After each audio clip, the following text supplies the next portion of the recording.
Good evening, ladies and gentlemen, boys and girls from children of all ages. Yes, it's Vash himself, and saying the same goddamn intro like it's from Weaves of the Ring. Cause you know what? Vash did not put too much time into tonight's show because life happens. But guess what? We're moving on and we're gonna get the show on the road. Tonight's our 4 segments. It's the life update, what we've been consuming, and our con experience from MomoCon from one of our panelists. And then we're gonna chime in and discuss how con experience should be moving forward. Because we have heard the negative stuff, people going through DreamCon and other cons not working out how they wish it could be. And the last one we're going to end off is the Otaku News. Like our boy Big News Morgan, we're going to talk about the big news so far that has came out of the state of play and what has happened so far in the month of May. So without further ado, let's get straight to it and let's hit the intro of tonight's show. YouTube only. Greetings and salutations. Welcome to the Anime Lately Podcast, your ultimate hub for all things anime and more. This is episode 146, and we're about to unleash a whirlwind of excitement. Join us empowered by AniMa We Studio. Yes, and that's with a 3. As we embark on another thrilling journey into the world of animation, tonight we're diving deep into the latest buzz and the hottest news in Otaku Big News and Buzz Central. From the emotional depth of the Life Update Lounge and to the dimension traveling with the many stuff that has happened with the state of play of video games. The beautiful conversation that of video games that does not change who you are. But let's share this episode. Let's get engaging. Bring your friends and let's make tonight unforgettable. Let's meet the extraordinary team for tonight's show.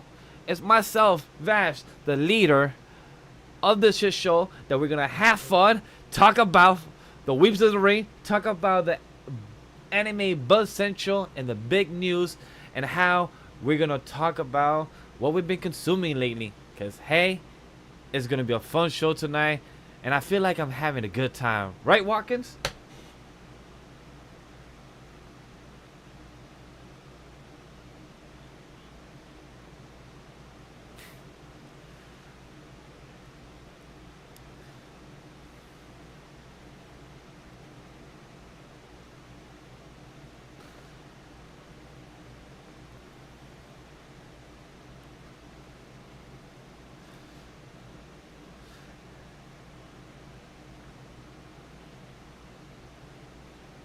Yes, he is.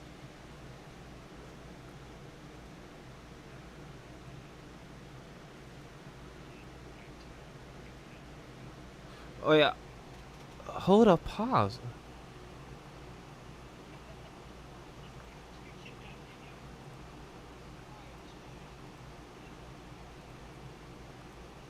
Yes, because I don't think chat was able to hear you, Watkins.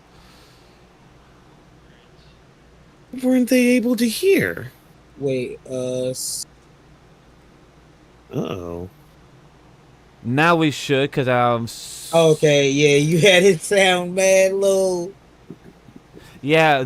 You know, ladies and gentlemen. This chat, is what happens when your live show, where this is what 10 minutes happens. ago OBS was making sure that everyone was heard, but then for some reason once I pressed live, it did not pick them up. But hey, Watkins, repeat what you said. My apologies. You know, I hate repeating myself to everybody out there, but hey, no, it's fine. It's all good. That's right. I am your guide to not missing your wife, as always, because hey, fuck that bitch.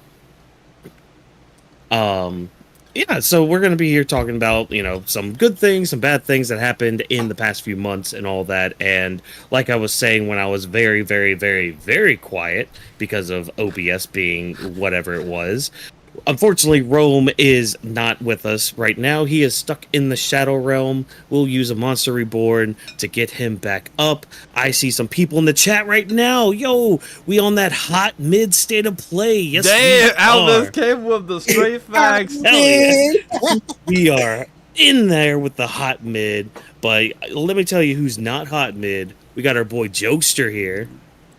I'm hot midded just about every game I play. What's up? It's jokesters sweating in multiverses and in real life. It's hot as shit. I regret turning my camera on. I'm wearing a shirt right now, and almost everything I own is black. Help me. This fan is not helping. What's Oh funny my is God. that right before we go live, like, yo, Vash, I'm gonna let you know, I'm gonna use my VTuber, right? Alright, cool, totally understandable. And then, like, minutes before we start, alright, I'm gonna grab my shirt. I'm like, but didn't he say like 10, 15 minutes ago that he was gonna? I'm like, alright, cool. He wants to show his sexy self to the audience, be like, yo, what's good, y'all? I'm blonde out here. What's up? I'm single, y'all. Hey, listen, I'm a little Yo, what up, bit darker because of the beach. I'm just, got to show off the tan on an already black skin. But I just appreciate you for being here. It was a hot mid games. I totally understand what we're gonna get to it. We appreciate you being here. You've been a long time fan, and I did see you on the church side saying that you did watch Invincible. Glad to see that you saw the show of ours and our coverage for it, because we were talking about us missing our wife. It was a fun I show. miss my wife. It was recorded in the end of April, but we did upload it late last week. But hey, we're like, you know what? We uploaded a show last week. It was perfect. Let's to get back into it this week tonight. And then we're going to come back next week. You know what? A quick marketing promo for anybody to understand. Next week, the rundown for June, it is June 6th. We're going to be talking about Solo Leveling and Webtoons adaptation. So if you have any comments or thoughts of what you guys want us to talk about Webtoon adaptation or any series that you will be happy to get adapted in the Webtoons, that is for the following Thursday. I don't have the dates top of my head no more because I don't have it on my screen. But the following week after Solo Leveling is X-Men the Animated Series. And then after that is the X-Men 97. So 2 separate shows for the same show, but 5 seasons in one. And then the big season that happened already recently. So we're going to have a good structure to talk about it. And then the following last Thursday of June, we're going to talk about the summer season animes and what's going to be happening the last 6 months of the year. Like, the month of July is going to be X-Men and I say X-Men, technically yes, is Deadpool and Wolverine the movie, and other things that we're excited to consume anime related and movie related. So that's what's going to be the month of June. You guys are going to get 4 video streams and podcasts, hopefully in the audio side by then, that you guys will be getting, and that is our topics, our main topics for the next 4 weeks. It's pretty exciting. Yeah, so mark it down on your calendars, ladies and gentlemen, because if you miss any episode, if you miss a single one of those episodes, Sydney over here is going to come to your house and she's going to bark. She's going to bark at your cat, and your cat's going to get so angry and so scared it's going to hide in the bush for all of eternity. Now, do you want your cat hiding in a bush for all of eternity? I don't think you do. Unless you hate I ain't cats. going to threaten your cat. I'm going to threaten your enjoyment. I will find out whatever manga you like, and I will reap the ending. If I find out you a One Piece fan, I will make sure I go to Oda. I will share beers with him just so we can become buddy. And I'll be like, hey, yo, what's that ending looking like? I got some lives I got to ruin real quick. Oh, God. Like, So, yeah, you better I be wonder, there. man, I wonder if his kids know the ending. I wonder if his kids know the ending of One Piece. I hope they don't. It's like that's so many questions us to know, like, what It'd happened. be hilarious if he keeps literally everyone out of the loop. Okay, yeah, no, don't spoil Undead Unluck. That is peak. Definitely not. That is peak. But hey, Alvis, if you like a show called one of our shows At the end, he gets about our show called Shonen Ronin, it's coming back next month of June. Which date we'll let you know. There's conversations happening behind the scenes, nothing concrete, but I want to let you know because I know you're a big fan of Shonen Ronin, so that's coming back for sure. But there is a breakdown for the month of June where we'll be discussing our topics, so definitely check that out. If you don't understand the joke about us missing our wives, definitely go check episode 145 last week. It was a video upload, so definitely go support it, read it, like. The chapters are not on it at this moment as recording stream of this video, but by this weekend all the chapters will be on said recording of that podcast and everything, because I know it was a 2 hours and a half podcast, too long.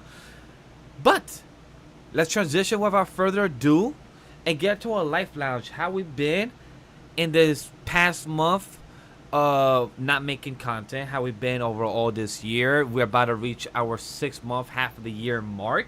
How are we feeling? Do we feel like we're succeeding? Do we feel like we're failure? Do we feel like we did fail, but we're gonna get ourselves back up?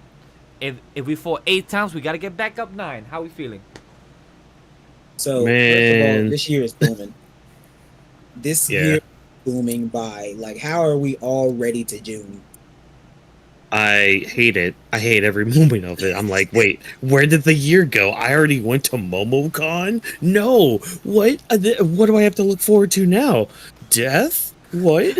Just Yo, think, like- like, bro. Just thinking, I have 2 weeks until I have, or not 2 weeks, 1 month until you I have living 2 life? cons in 1 month that I got to go Oh, to. shit. I am overwhelmed the with way that. the way I laugh of how every month gets closer is my humor and my jokes when I tell my wife, "Hey, it's almost October.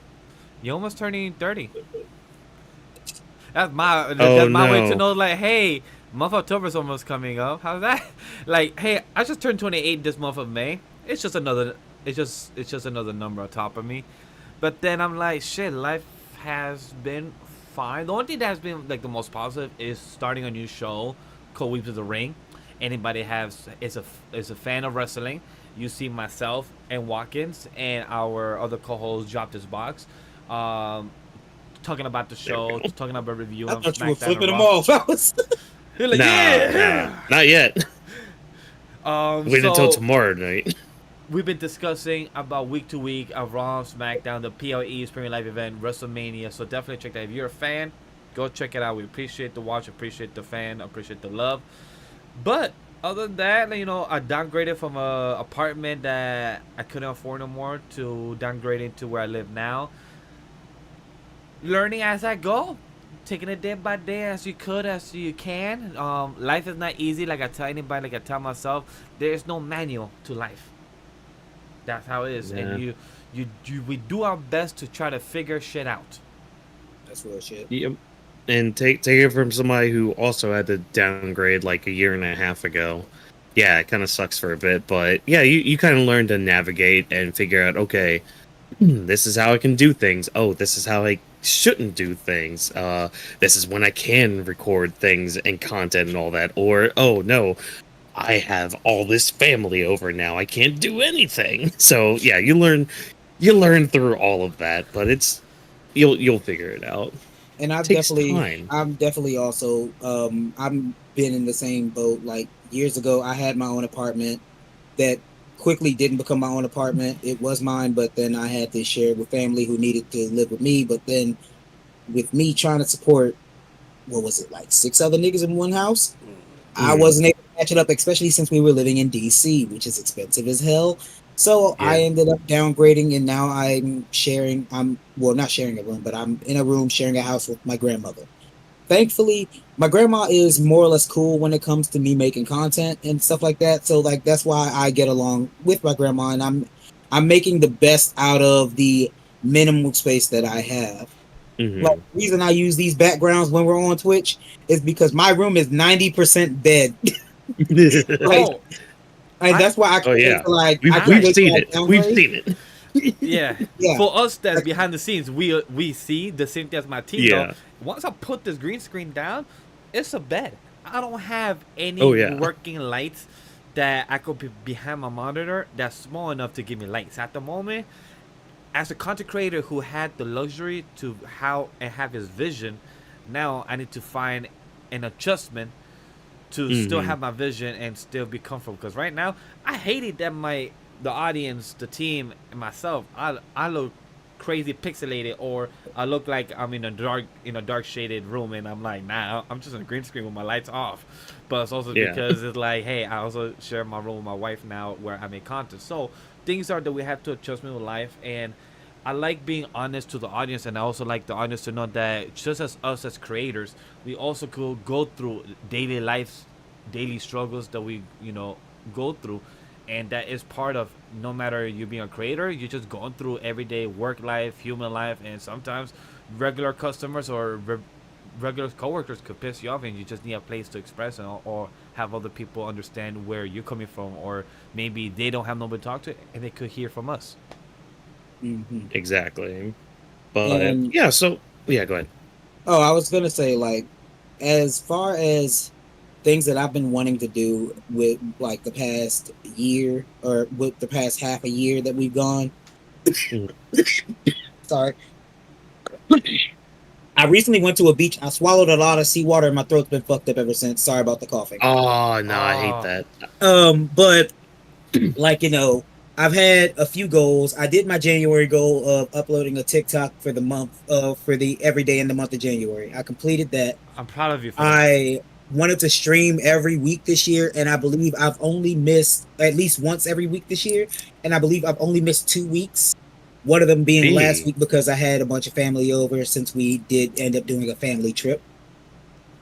And I did want to host the Smash tournament. And I was talking to Bash about this. Like, I want to host a Smash tournament because Smash is the game that I play competitively. It's also what I primarily stream.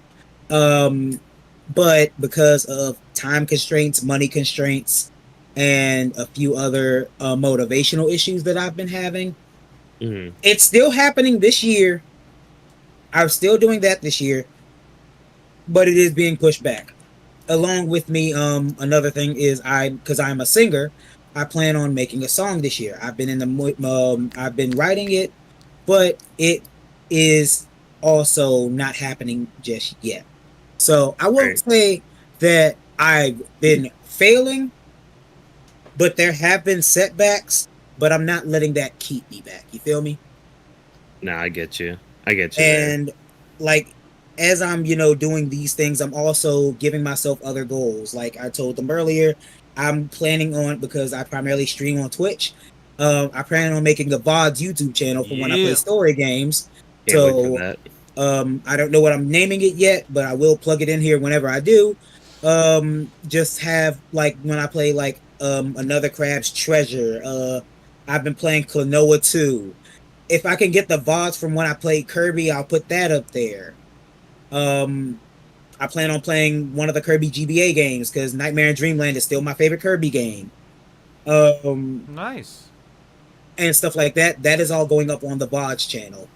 I may put the Smash streams on there. I'm not sure because usually it's just me vibing out the copyrighted music. So, Right. yeah, probably not. Nah, I For get that. I thought about doing the same thing because, as right now, as people know, we've been in a hiatus with from the animated podcast content. We started a new one with Weeps of the Ring, but that one has been very consistent. Every Monday at 11:30 p.m. ST, every Friday at 10:30 p.m. EST for SmackDown and Raw.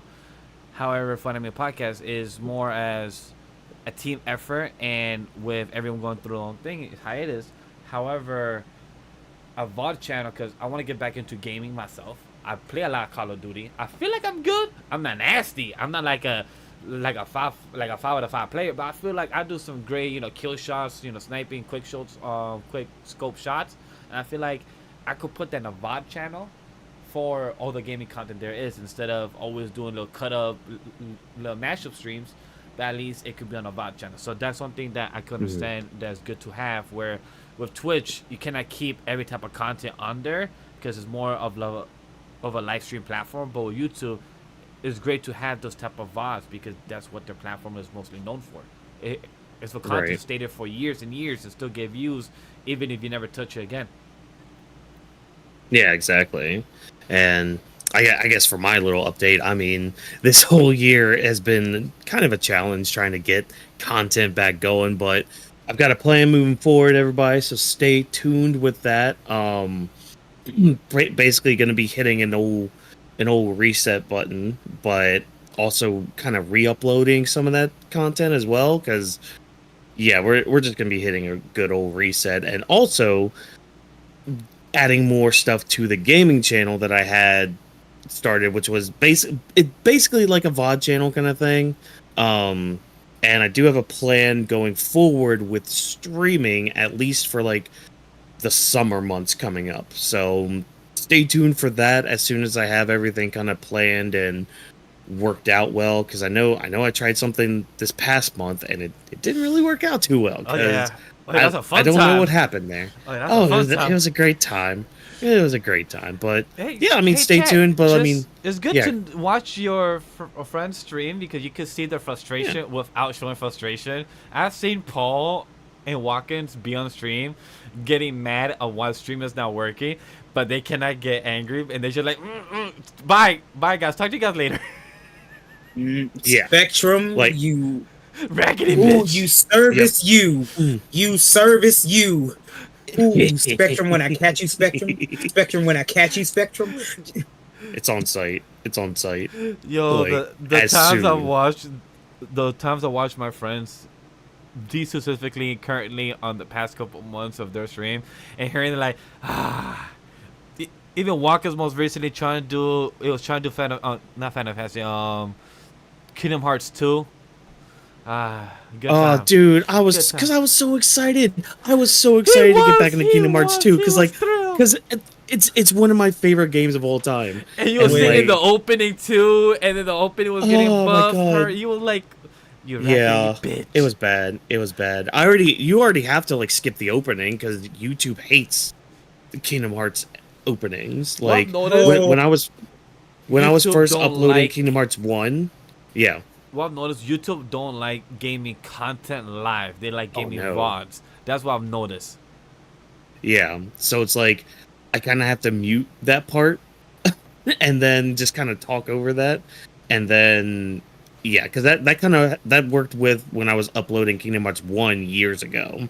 So, but yeah, so stay tuned for all that. But otherwise, I mean, the weekly stuff has been the wrestling stuff over at Weaves of the Ring. So check that out, like Vash was talking about. Yeah, I mean, yeah, that's pretty much it with the life stuff. I mean, yeah, I'm good. I don't have anything. No funny quips or transitions with that one. Sorry, folks. No worries. We out here trying our best, baby. We Yeah. are trying our Yeah, that's best. the best like, thing. like Alva said, they're just like us for real.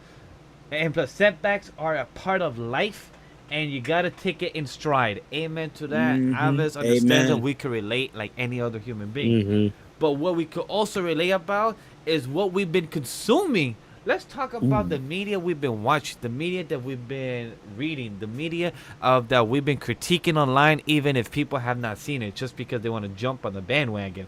So, let's get straight into what has it that we've been watching. I do want to tell the audience, I told my team I was going to watch Madam Web for us to talk about the show.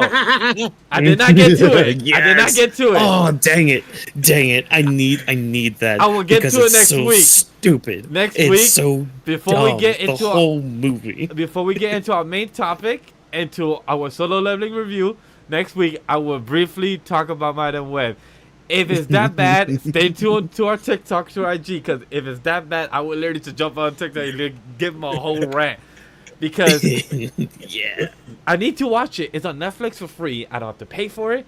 And I could just see the shit show by smoking it out. That's all I'm going to say. You can take it with it. I don't like it. Vashti fraud, yes. Thank you, Elvis. Hey, Thank hey. you for that. Hey, I did not lie. It's just life happened in the past 24 hours. I was supposed to watch it last night. Life happens. So it did not get happen. Man, but I did rewatch Yeah. Avengers, the first one. With White Hey, instead. that's not a bad choice. I'll say that's a Watch better horse choice. movies. Way better. Better choice. Not even the Nah, it's- not bad choice. I feel like that's a better choice.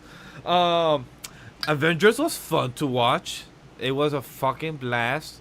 I really had a Gary time watching Avengers, the first one.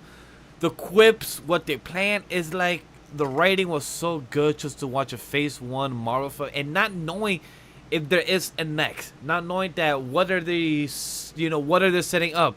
Like, hey, this could be something. If it doesn't, oh well. Mhm. It was just nice to watch a Phase 1 movie and not knowing all the complaints people have about Phase 4 and 5 right now. It's like, just watching a good movie just to watch it. Mhm. Tony Stark, I can relate to the dude a lot because he's like, whenever Steve Rogers said, you take up the armor, you take up the suit, what are you? A billionaire, playboy, philanthropist, and he said something else. And I'm like, well, I'm not a billionaire, I'm not a playboy, but I am, have the mindset of that. and I can relate that I want to be a billionaire. So I'm like, yeah, Tony Stark. I feel like I could be you in 20 years, like not 20 years old, but 40 years. Maybe I could be you, the billionaire. Yeah, that'd be nice. I'm not there financially, but I am an asshole, so Yes. I'm just like Tony Stark for real. Exactly. I'm like, I feel that. I feel like He's like me for real. the He's just personality like trait. me, except my account's in the negatives. Yeah. In the negative 20,000, the negative 2 million. Yeah, I see that. I ain't gonna lie to you. I'm filing for triple bankruptcy if I ever get that back. Yes. The Avengers movie was hella fun. It was a great comfort movie. Like Alva said, it was such a good pleasure to continue watching Avengers, the first one. And Loki, you're just an asshole. Like, he literally is just an asshole. Like, at that time. And it was just dope to see Thanos and just him barely speak, but you felt his presence. That was really amazing to see. That's the only movie I could feel like I could really give that I watch Avengers. I don't think I saw any other movie with myself alone or wifey. Other than that, we did watch a lot of anime. But how about you guys? Did you watch any other movies other than that? Because I feel like that's the only movie I could bring up in the past last recording we have done. Yes. Oh, okay. So, first things first, I do want to say you brought up just about the Avengers thing. I didn't, because I'm not much of a Marvel fan outside of Spider-Man, right? Mm-hmm. yeah. But I have seen basically all of the Marvel movies except for Captain America, because I think that nigga's boring as shit, and Thor, because they literally sent me to sleep before Ragnarok. But I never expected Loki to become as big of a character as he is, because I don't know the lore of Marvel for real. So, I know you have the homework to watch X-Men and X-Men, the X-Men animated series and the X-Men 97. I know that's the homework you got for the next 2-3 weeks. But yeah, once you're done with that, I highly suggest if you're a fan of the X-Men animated series and then you've been a fan of X-Men Evolution, if you can watch the other cartoon of the X-Men animated series, I mean the Marvel animated series of, where is it, the one I want to bring up,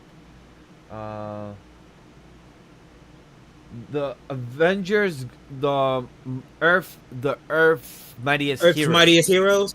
I've seen a few episodes. I recommend to watch that because it has Black Panther, T'Challa, it has Ant-Man, it has Wasp, it has the other Avengers, and they're actually from the comics. Even from Loki, there's Loki a couple episodes, and it shows him like the actual motherfucking trickster Loki, the god. Ooh, and that's what I love from the comics. Like, that's my Loki. The Loki from the Marvel, that's like a mixture of the god of mischief, the trickster of Norse mythology of the MCU, and their own version of the human side. Mm-hmm. I don't mind that version, but I like the one from the Avengers Earth Mightiest Heroes, and the one that I grew up from the comics, that he is a mischief of God. He's the trickster. He is the mischief. But he still has the love for his brother. But the cartoons show it very well. And it sucks to say, a lot of people say, oh, it's a cartoon. Like, but who was the cartoons written by? Was it kids as well? No, it was by grown adults that read the comics and know the comics. So these adults actually wrote the series very well. Like, you see T'Challa actually going hand to hand with Iron Man and the other Avengers, and he kicks their ass. But then people be like, nah, T'Challa can't. I'm like, motherfucker, T'Challa, with the skill sets he does, he can literally take everyone down except maybe Thor and Hulk on a good day. Yeah. Hey, listen, I say this as a Batman fan. T'Challa is beating Batman's ass every day of the week, financially and physically, bro. Except prep time. Except prep time.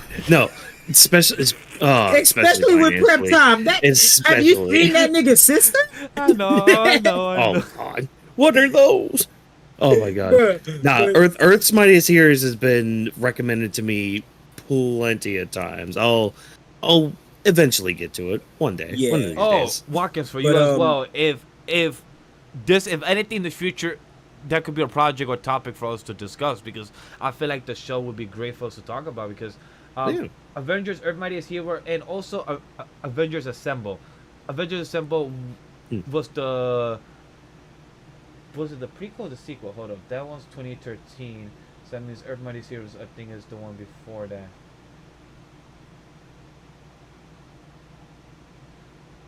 Yes, it was. So yeah, Avengers Earth Mighty Zero was from 2010 to 2012. So Avengers Earth Mighty Zero, that was actually 2 seasons. So that was actually short. If you guys ever want to watch in the future, it's a good 26 episode. The characters we see is really dope. It's characters that are like fucking god level type of characters, or like planetary. There's a character that is like made of pure atomic light, and the one that made him planetary. Naruto fans might show up. I can't supposed to have the conversation about the fucking game of Naruto, man. When I saw that clip online, I'm like, why did Kurama, 3 of them come out of nowhere and literally just made extra Rasengan inside the tail? Oh, I can't wait to no, hold up. I'm going to stay quiet. It's peak. So, peak Nick Fury, Naruto. you see Hawkeye actually having the relationship with Black Widow. All those things are fucking amazing. So, I really highly suggest that in the future to take the time to watch Avengers Earth Mightiest Hero and Avengers Assemble. Assemble is 5 seasons, so that one's a bit longer. That one's going to be more time. Because that one's, I think, 20 episodes per season. But Avengers Assemble, at least, is less than 40 episodes. But that's in the future. But I highly do recommend it. Got you. All right. But as far as movies that I've seen, so weeks after we said it, after we talked about, like, it was a podcast we did where me and Rome was just like, hey, Paul, tomorrow you want to go see Godzilla? And then we saw it, and we had the movie theater to ourselves. Hell yeah. Dude, Bruh, it's so awesome, right? It is. But I think that was one of the best movies I've ever seen in my life. Right? Dude, the suplex, dude. The swanton bomb off a mountain. Like, dude, what was Godzilla cooking? Dude, the no gravity, the zero gravity part. First of all, can we talk about how Scar King, one of, like, for... Question: Are we gonna do non-spoilers or a quick spoiler conversation? So in case chat and I have time code for it. Look, if you guys didn't watch, it's been out and it's already out of most. It's theaters. Been out. You can, you can watch it legally right now. So if you haven't already, that's your own fault. That's your own. So fault. I'm gonna give you 10 seconds. I'm gonna give you 10 seconds. Take your L as it lies. Yeah. And they come back in the next 2-3 minutes for the non-spoiler conversation. All right. So boom. Basically, when it came to this movie, so the girl from the last Godzilla vs. Kong movie, the little girl, she's a main character in this. She's in school now, but she's having these nightmares that's going along with these like fucking visions that's happening within the other world, right? I forgot what it's called. Inner Earth. I don't know. Yeah, Inner Earth. Yeah, whatever so, it is. Kong is running Inner Earth, fighting monsters, starving. He has a toothache. He literally goes back to main Earth to get a root canal. Like they do a fucking gigantic root canal. It's an amazing scene. Like, and the whole time they're just like, man, I hope Godzilla doesn't wake up and realize Kong is here, because that would just destroy us all. Mm-hmm. And every single time Godzilla does wake up, but he's not going after Kong until but basically every fight that they have is like a parallel. Like in the beginning, Kong is fighting these wolves or whatever. And he manages to like kill a few, escape a few, and knocks them off a mountain. And then Godzilla one-shots a crab. Kong has a fight that is literally the Leviathan from God of War. Oh yeah, by the way, Kong's story is basically God of War 2018, I think. Kind of, yeah. Because like with Kong and Doug, that's basically Kratos and Atreus. Yeah. Also, shout out to my Lord Doug. Shout out to my boy Doug. He was amazing that entire damn movie. Was that kid's actual name, or are you just calling him Doug? No, I think the actual kaiju's name is Doug. Like he was actually named Doug. I don't think they actually gave him a name through the movie. But me and Rome the entire time, anytime he did anything, that's my nigga Doug. Like we was cheering because of especially when Doug clutched up at the end. The Doug theme song. Oh my god, yes. But yeah, so then they get in, they like have a fucking fight with the Leviathan. Kong has a fight with a horse dragon that lives in the Antarctic. Oh, the ice dragon? Yes, and he absorbs that. He eats the dragon. Yeah, I saw and that. absorbs his powers. So then we basically get Super Saiyan Rose Godzilla. Yep. And Kong has his God of War axe, and he's fighting like he's making his way to Star-Lord or to Scar King. By the way, what I was saying, for these monsters to not speak, they don't have any speaking roles. Dude. These the monsters emotion have so much personality, bro. Right? Like the emotion that Kong like shows just in some of his scenes, even with Doug, like it is some top tier shit. And then you get to the humans, and it's just like, oh, here's our cardboard cutouts of the plot and how we're gonna basically be like, oh, because here's the thing with the girl, like seeing the visions. Fun fact, she's basically the key to unlocking Mothra. Yeah. What? And she rebirthed Mothra because Godzilla already killed her. Yeah. Or not Godzilla. I think it was Ghidorah. Yeah. I think so, yeah. But yeah, she's basically the reason that they win. Yeah. Like, she revives Mothra and chaos ensues. But holy Jesus, this movie was just, it's so much fun. Like, and I'm glad they didn't do too much with the humans. Because like again, all they do is just push to like, I don't want to say the Deus Ex Machina, but they're just more centered around the Mothra stuff, and the only thing they do with like Godzilla and Kong is like, okay, we're gonna give Kong his little root canal, then we're gonna give him his robot arm. That's pretty much it with Kong. Godzilla, what are we gonna do? The robot arm is sick. I thought it was entirely bullshit, but it's so sick. Nah, it's so good. And then with Godzilla, they're just like, what are we gonna do? Well, let's trick him into coming to Inner Earth. How are we gonna do that? Kong, go act as bait. And then, one of the best fights. These dudes are, first of all, Godzilla swanton bombs off of a mountain to go swim to this dude. Then they're fighting in Egypt, jumping off of pyramids. And the pyramid Godzilla suplexes Kong, like pulling off whole wrestling moves. First of all, Godzilla, your arms are not that big. Exactly. Bro, Godzilla was sunning Kong most of that movie, but then you realize, like, Kong does know how to fight. I just don't think he can take on that damn lizard. That's the thing I'm wondering. Where did he learn this shit? Like, is this just animal instinct that this motherfucker knows how to do? He watches WWE. Like, yeah. Hey, listen. WWE. I feel like because Godzilla's bed is the Roman Coliseum, he was just he was just absorbing the spirits of past warriors that's in that Coliseum, and he just used their fights and their fighting knowledge, and somehow somebody did a suplex in that shit. So he just knew. But then you get to the fights with Scar King and how he's basically being an abusive boss to all the other gorillas. Scar King having the most swagger, the most disrespectful swagger I've ever seen in a villain that does not speak. Like, here's the thing. My favorite villain of Dragon Ball is Kid Buu. I love pure chaos. Okay. This boy, Scar King, was just like, hey, yo, I'm him. It's just like, I'm him. Dude. Oh, you gonna come up to me, charge my authority? Who you think you are? I want to know, what monster did he make his whip out of? That's what I want to know. He has a whip that is a long ass skeleton. Oh, yeah. I saw that on the trailer, I believe. Yeah. Did he get that line from? Because he has basically a piece of what I can only explain as Godzilla kryptonite on it.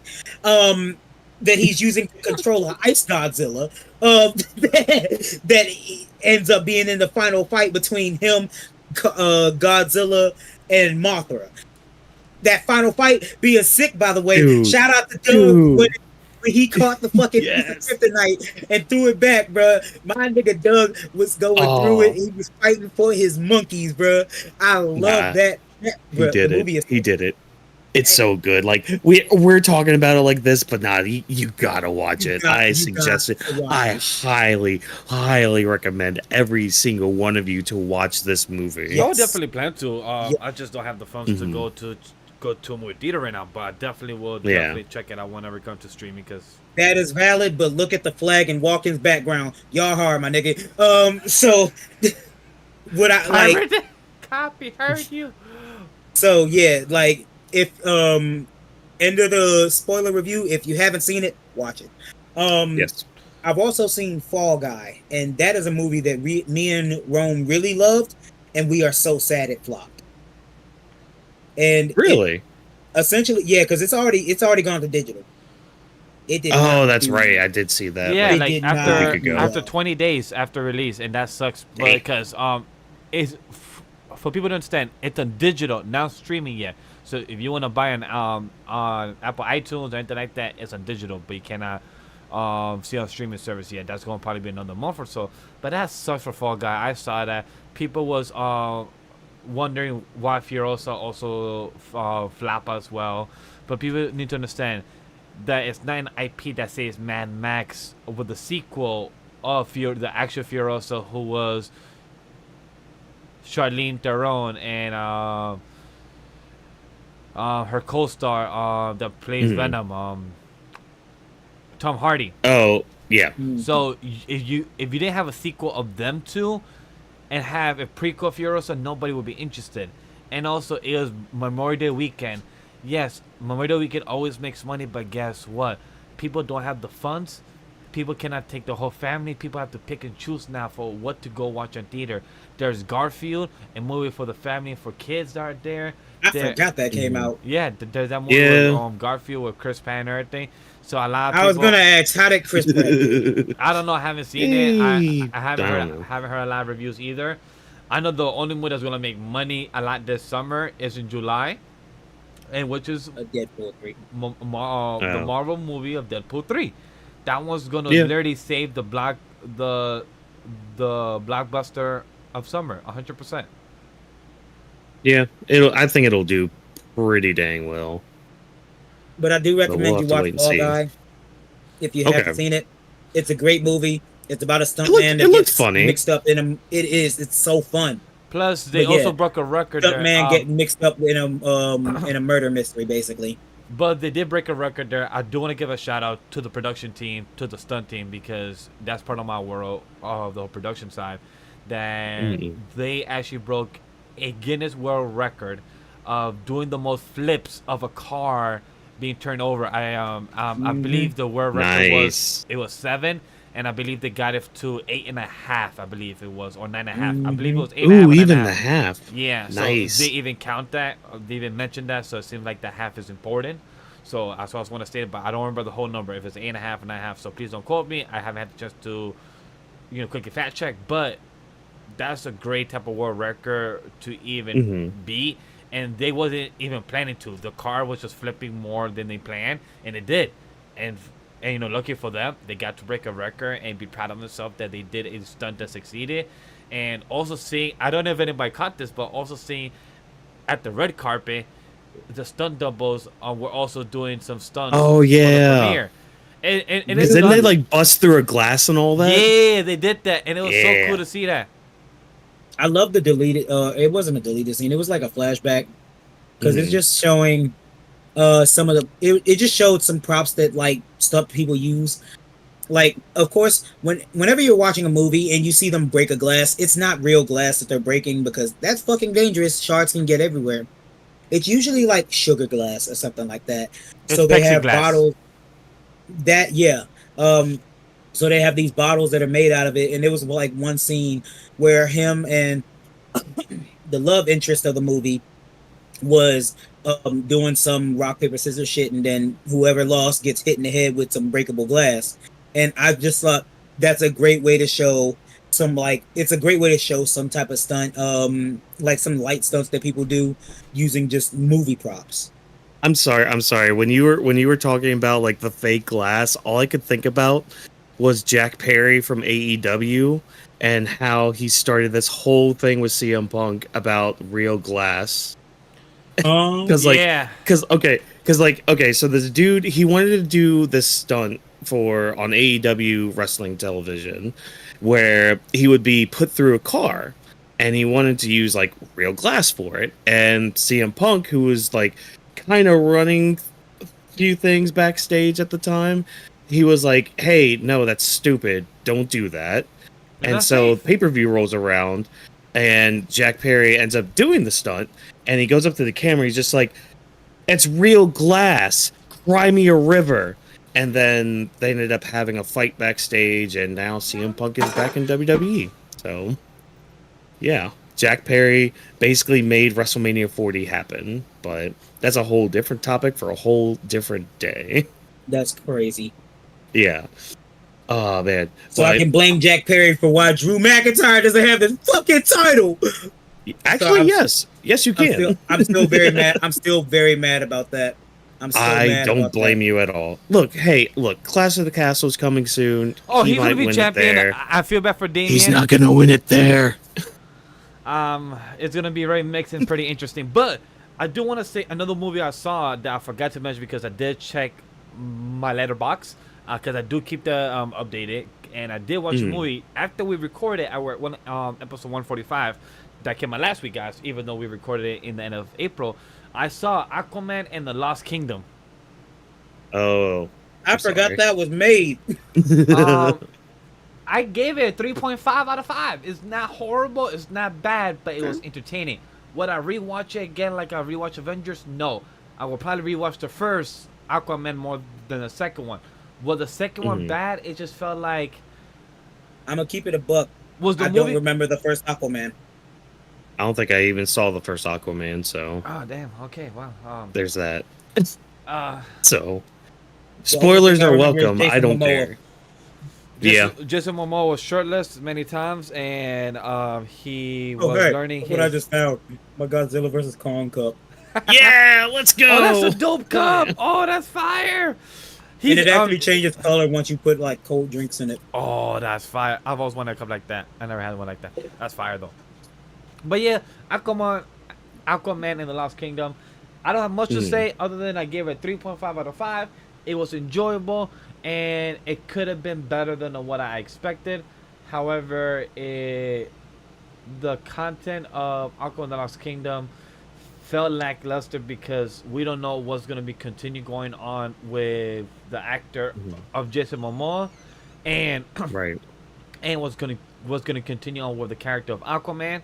So was the movie itself good without being thrown off with what's happening in the future? Yes, it was good. Was it great? No. 3.5 is not a bad rating. That's literally calling it a 6 to a 7.5. That's what it is. Yeah. Out of 10, I'll give a solid 7. Was it entertaining? Yes. Would I go back to ever watch it? Maybe every 2 or 5 years if I ever want to watch the DCU as a continuity. But other than that, I don't have nothing negative. I have nothing great to talk about. I think the animated Aquaman movie was way better than the live action one. I will take your word for it. Yeah, like because like the thing is the animated one, like after Justice League War. Oh, you're talking about Throne of Atlantis? Yes, Throne of Atlantis are fucking amazing. Throne of Atlantis so much better than that one. Genuinely, so much better. Oh, I will take your word for it. It made Aquaman interesting. Yeah, I agree with that. I've never been interested in Aquaman before that. Except when he was fucking Wonder Woman, because that caught me off guard.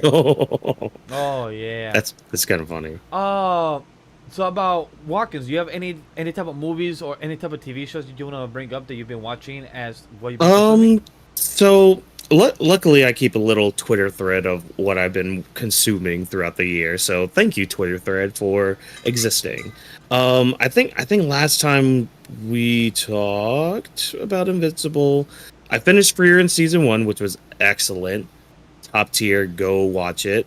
Finished Solo Leveling, which I'll talk about that when we do our Solo Leveling one.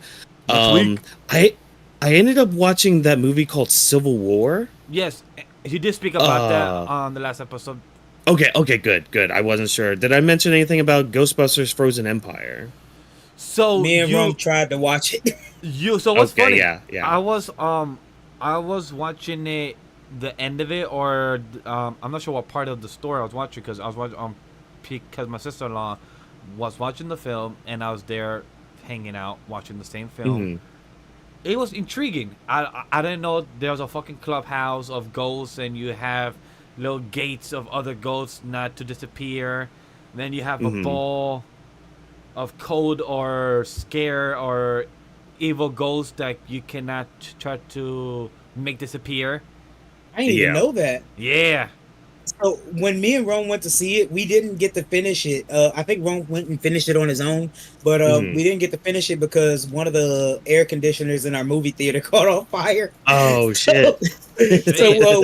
we made it to 35 minutes in the movie, but then No, we had to leave. that's fair. That's fair. Um, You can check it on any legal sites. what I saw what happened after, because I know Walkers. You say you watch it, so I don't know what happened. What I saw was in the middle or end of the film because of how like this Hmm. ball of silver, looking evil type of sphere, was making everything around the code. Yeah, because so like the entity in there, like it basically kills you with fear. So like, oh, you're shoot, what was the terminology they used? Even in Frozen the in damn fear. trailer. Yeah, like you're frozen in fear and like you're scared to death. There we go. Uh, that was basically the whole shtick of it. And I mean, it's just a giant cartoon, and so it is enjoyable. I would watch it again. I would put it on as background noise. You know, It did look it's interesting. fun. Like I'm not a Ghostbuster fan. I did not grow with Yeah. Ghostbusters, so I like me do. seeing this scene or clip for the last 10, 20 minutes of us watching with my sister-in-law, I was intrigued. I was like, "Oh, girl has a good movie Hmm. here." I'm curious. I'm Yeah. checking it out, and got me intrigued to know about Ghostbusters, even though I've never seen a clean clip or scene in my life, and this is the first time, and I'm intrigued. Like, oh shit! Like Paul Rudd is here. These other characters are here. Like, this is Hmm. interesting. I do love Yeah. how they try to shoehorn Slimer in literally every movie, just I do randomly. too. It's just like, wait, what is this ghost up here with all this junk food? It's like, oh, here comes Slimer. Oh my gosh. It's like, all right, cool. Cool, it's Slimer. Yeah, he just appears. Cameo. Neat. He's just your mascot Um, who's not the yeah. Michelin Man. Yeah, exactly. It's fine. Don't worry about it. And the Other than Michelin that, minis do still show up. yeah, oh yeah, the marshmallow guys. Hmm. Yeah, they show I up call them again. Michelin minis because I don't know if they actually gave him a name. Um I mean, he's just a Stay Puffed marshmallow guy. So Hmm. I think they just keep it at that. I don't know, whatever. But I mean, other than that, I beat Kingdom Hearts again because why not? Great game, W. awesome game, love it. Oh, I did see Kingdom of the Planet of the Apes, which was How was it? pretty damn good. I really liked it. I have to go back and rewatch like the other movies from this storyline of Planet of the Apes because like I just need to It's re-familiarize myself with question. everything. But like I was it was going still to, but then really I was good. told there were Though. 5 of them. Yeah. Have you taken the time to actually know the storyline of the Kingdom of the Planet of the Apes, of how it was the prequel and how there's a whole time travel shit, try to redo everything? Yes. Huh? Yes. I tried. I Yes. tried to look into it. Yes. Yeah. I gotta send you the clip. I gotta send you the clip. Oh, dude. Oh my god, that was a priceless Dude. reaction. The original ones back in the 70s and 80s, the Planet of the Apes Mhm. stories, there's a time travel monkey of why they went back in time to fix their mistakes about the humans and about the monkeys rising and everything. Yes. Yep. I haven't watched it, but Of course there is. I've seen the clips. In my head, I'm like, wait a minute, so are the monkeys smart enough to make the time travel? Or was it like, it makes me question, like, who was who that came first? The humans or the apes that came out smart enough to make the Yes. time travel? And I'm like, this is what we were making in the 70s and 80s, was time travel Mhm. apes, and then to make a story about season and everything, and then to know the new story that we saw of our generation of 2012 or 2011 was the rise of the Planet of the Apes, Yeah. about season and everything. I'm like, this is all continuity, but not really a continuity because they're like not Yeah. really in the same wavelength. Like how I see the Planet of the Apes storyline is like this, and then Yep. straight now. So Yeah, you that's just that's reminded fair. me of something that, and it has nothing to do with the movie or anything, but you brought up time travel. And it just made me remember the fact that, because I watch video game lore videos a lot, right? Like when I'm at work, I'm usually watching lore videos to video games I'm either never gonna play or I just don't care about, right? Did y'all know that that there is a plot to Plants vs Zombies, and it all starts with a time traveling zombie going back to fuck up this dude's taco? No. What? Wait, hold on. A zombie went First back of in all, time let me to process somebody else taco? let me process the whole phrase of fucking up some dude's taco. Yeah, so And it was Plants zombie, right? vs Zombies Zombie. has a guy who is, I think he's like Crazy Dave or something like that, right? So he's known for being a genius and a genius inventor, but he's fucking stupid at the same time. So one day he's eating a taco and a zombie comes back in time and makes him drop his taco, which has him go on a vendetta against the zombies because they're just there apparently. But then he apparently also inadvertently created the zombies, which is why this head zombie goes back to fuck his taco.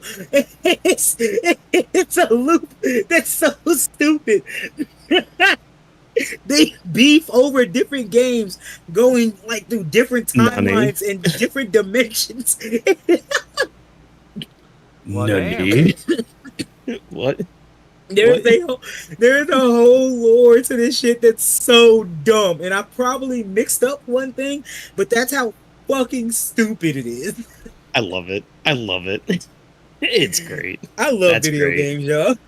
Man, I have no comment. I don't even know. I don't know. I don't know where to go from here. Yeah, you like know? I don't even get a zinger, no joke, no like comment.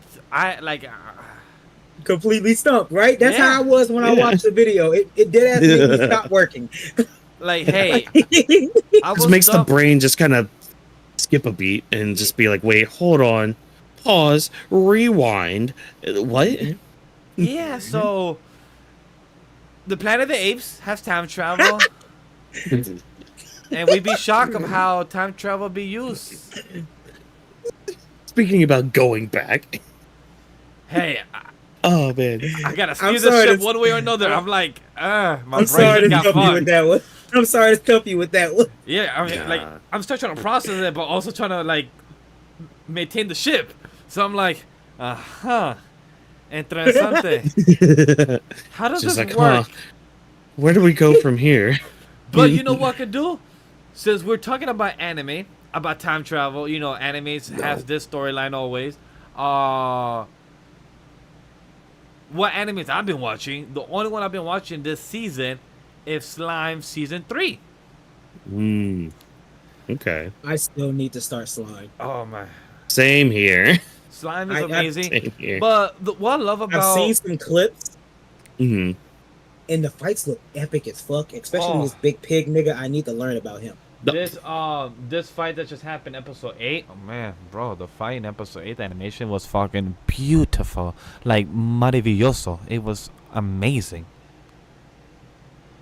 I will take your word for it. Storyline is a lot of people in the current spring season are kind of mad to Slime because the past 8 episodes has been more the political talk, world building, and lore. Not enough action. Me in my head is like, what the fuck you expect? This character, Slime Rimroll, literally controlled a nation. Where you expect him to just go sit in the backyard, have his legs up, like, alright, cool. I did my shit. I'm like, no, he literally chose to make a whole nation of monsters, and he gotta make sure that it's run well. What the hell do you expect an actual government person to do the job correctly? You're getting mad because he's trying to handle the business and the finance and handle the whole delegation, and him becoming a demon lord and know how to handle all this correctly? And you're mad at being impatient because it's too much political talk? Look, That's man. so wild. I just need some hands being thrown, some feet getting kicked, you know? None of this political BS. What are we, America? I'm crying. But Alves, I see you with the Konosuba. Yeah, I'm waiting just for about the to say dub. that. I'm waiting for the dub because that's my thing lately. Is like it's so much easier nowadays for me to consume anime in a dub. But the only anime I've been watching weekly right now has been Mushoku Tensei, and that I can't wait to get that back part's to been really good. I can't wait to get back into that because once I binge watch Solo Leveling sometime this week on stream, I want to get back into my much good Jobless Reincarnation. What is that? Oh, that one. Yeah, yeah. I haven't watched past season 1 of that. So that's one. Alvis, like also, I told the team. Check the podcast chat dash. Copy. So we also yeah. Go ahead. I see. Alves, yes. I need to get on the Loser Ranger because I have not watched the season yet, but I want to because the anime Loser Ranger is Yeah. The dub doesn't start until like mid-June, but I'm gonna catch up so I can be watching weekly. I need to because Loser Ranger is so freaking good. Like I need y'all on that. I need y'all on that shit. I'll definitely get on it. So other than Solo Leveling, I have, because usually if I'm like swamped at work or just in a mood, I do what I call my yearly rewatch of terrible harem anime. Oh, wait, hold on. Which one? Which one are you doing? So recently, I've rewatched 100, which is that the 100 Girlfriends? No, not that. I'm not gonna lie to you. I tried my best to watch it. I didn't get past episode 2. I think I got to get drunk to watch that one. Yeah.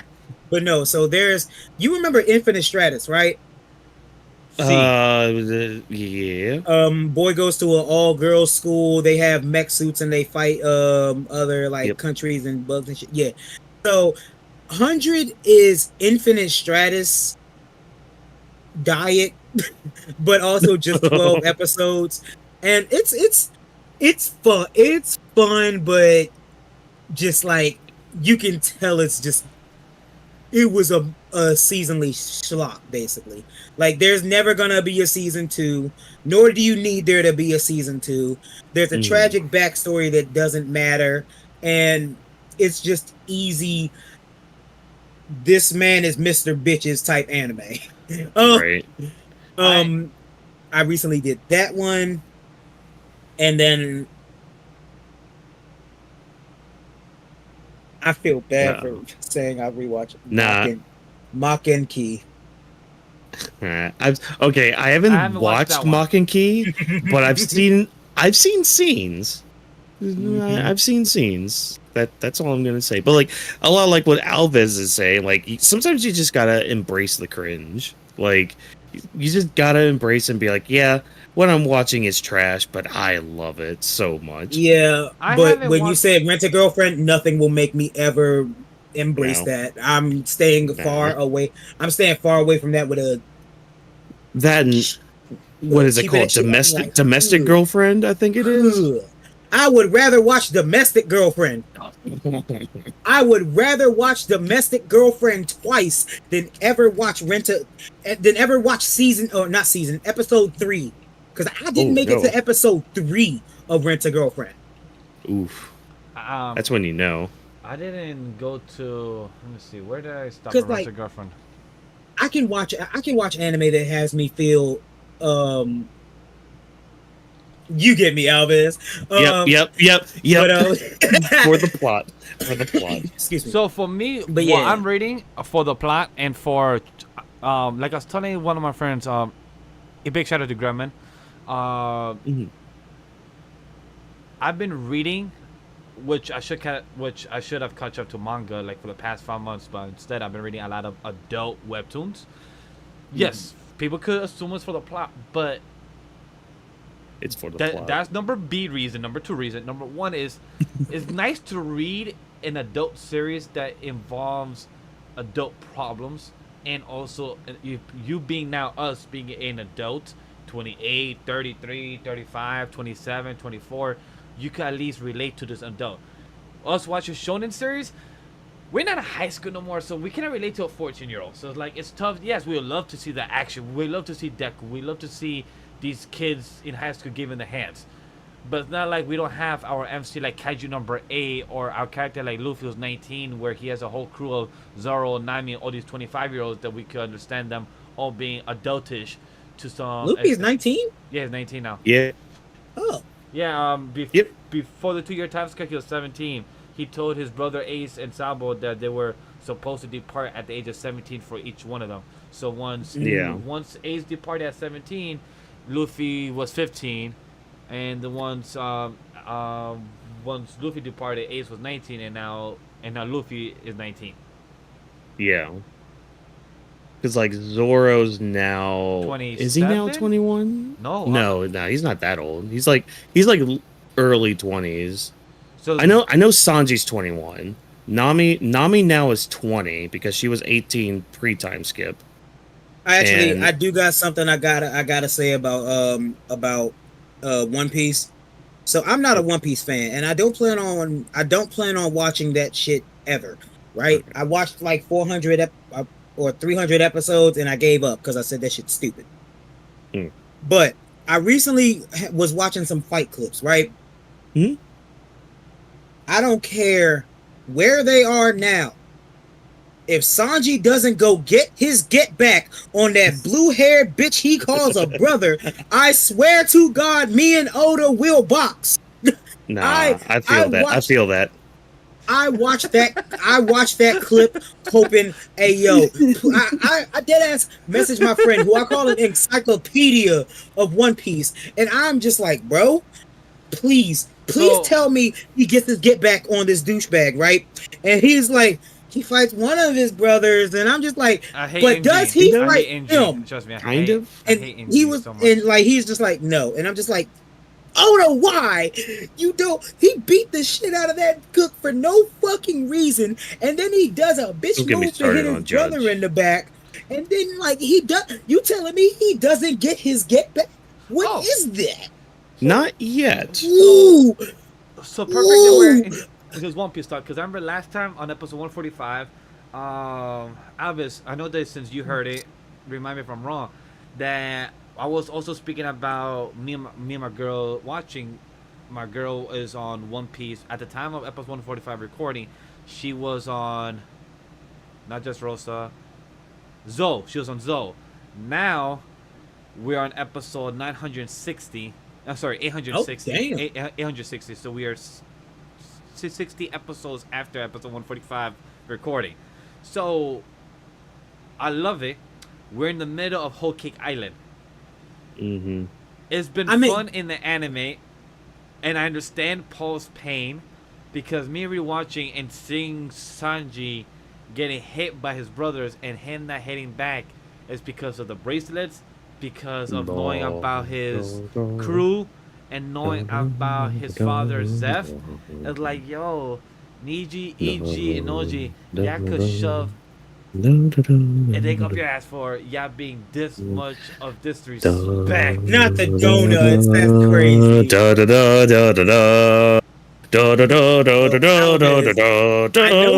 I know that Sanji can whoop his ass. And they could whoop his ass. With Sanji, he could whip all I them want to asses. see it happen, man.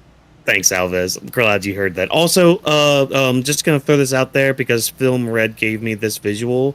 Katakuri will be Sanji's final fight. Just gonna throw that out there. But we'll talk about that at a later date. I will see that. I like that, yeah, because Sanji has been developing his future sight. So and the Cakes, they're great opponents for each other. I feel like that'd be a good balance with each other. I definitely agree. The best of Sanji arc for sure. Great stuff in Wano 2. Yes. For Wano, I'm finally up to episode 920. I finally saw my boy Luffy in jail.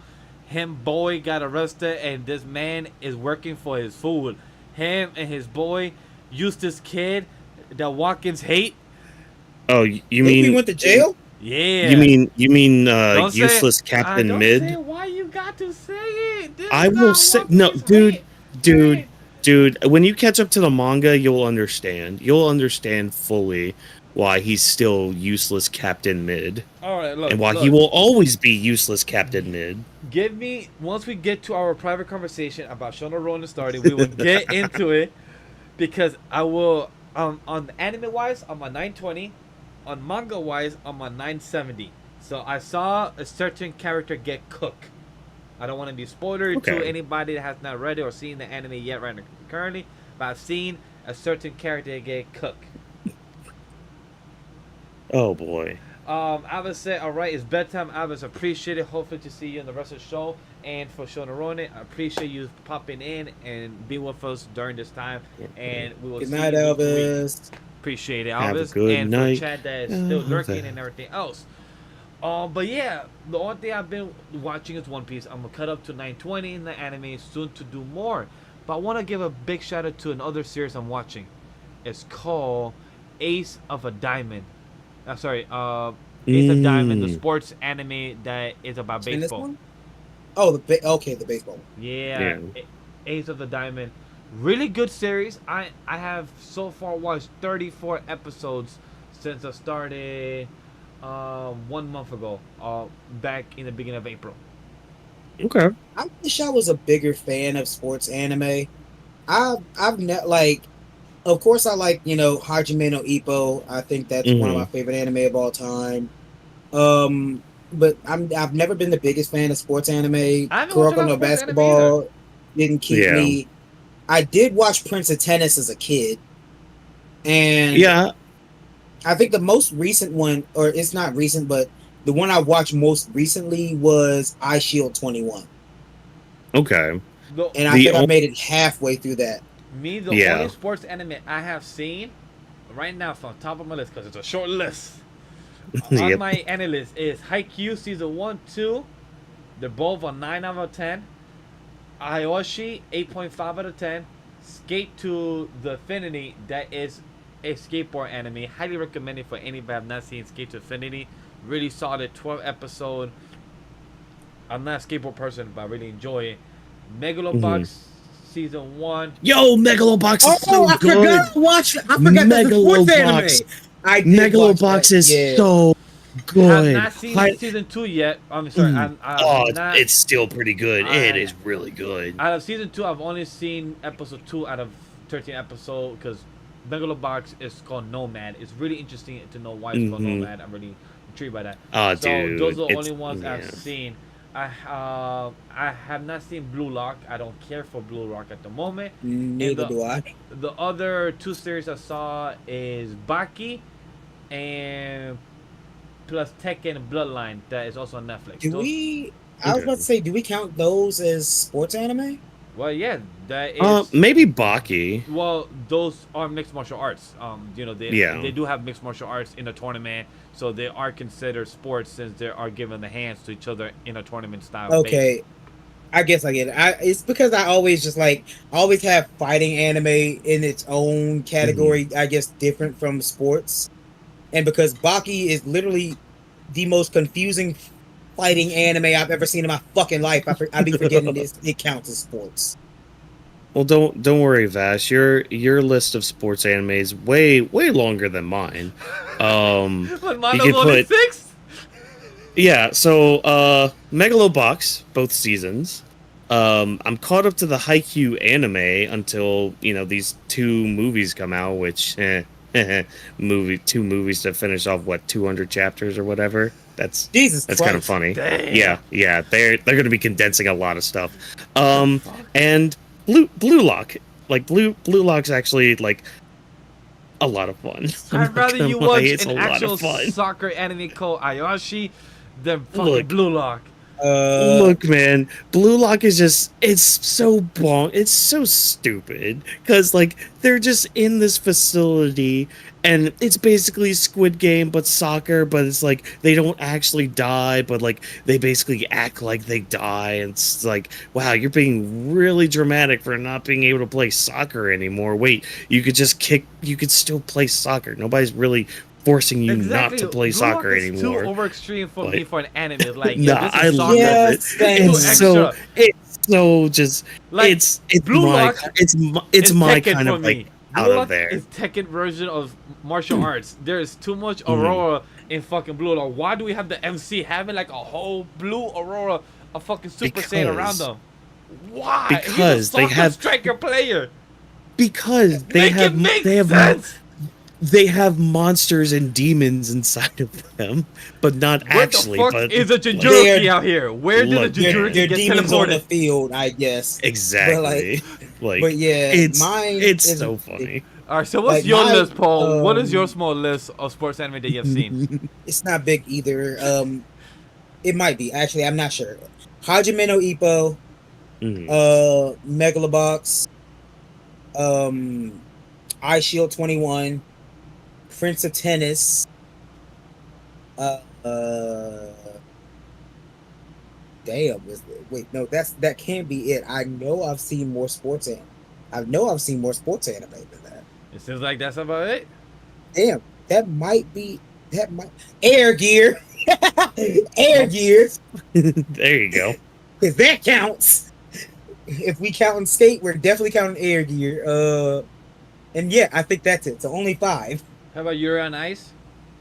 Oh shit, yeah, Yuri on Ice. I did see that. Oh shit! I took a wild guess because I'm staring at sports anime. I'm like, I'm just gonna say random shit. That's been on the list for a hot minute. Did anybody see the ass cheek anime? The sports one. What is it? Kaijo?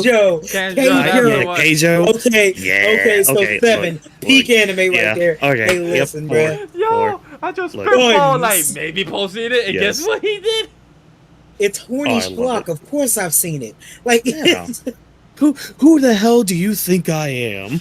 This is literally my character trait. well, I guess Literally, Jiraiya's right there. this may be a stretch, but if we're counting Baki, we might also count this. Can't get Because I haven't watched all. I haven't watched that yet either. That's actually been on my list.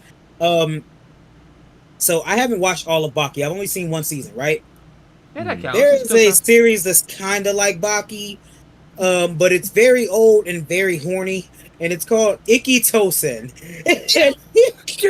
Dude, yes. Yes, Yes. you know. I Oh don't my know. God, dude. Yes. No, okay. So I guess bump mine up to 5 then. 'cause- no. You want to watch peak trash? You want to watch like? So Paul have seen at least good, 8. So he like, has seen the most out of all so far.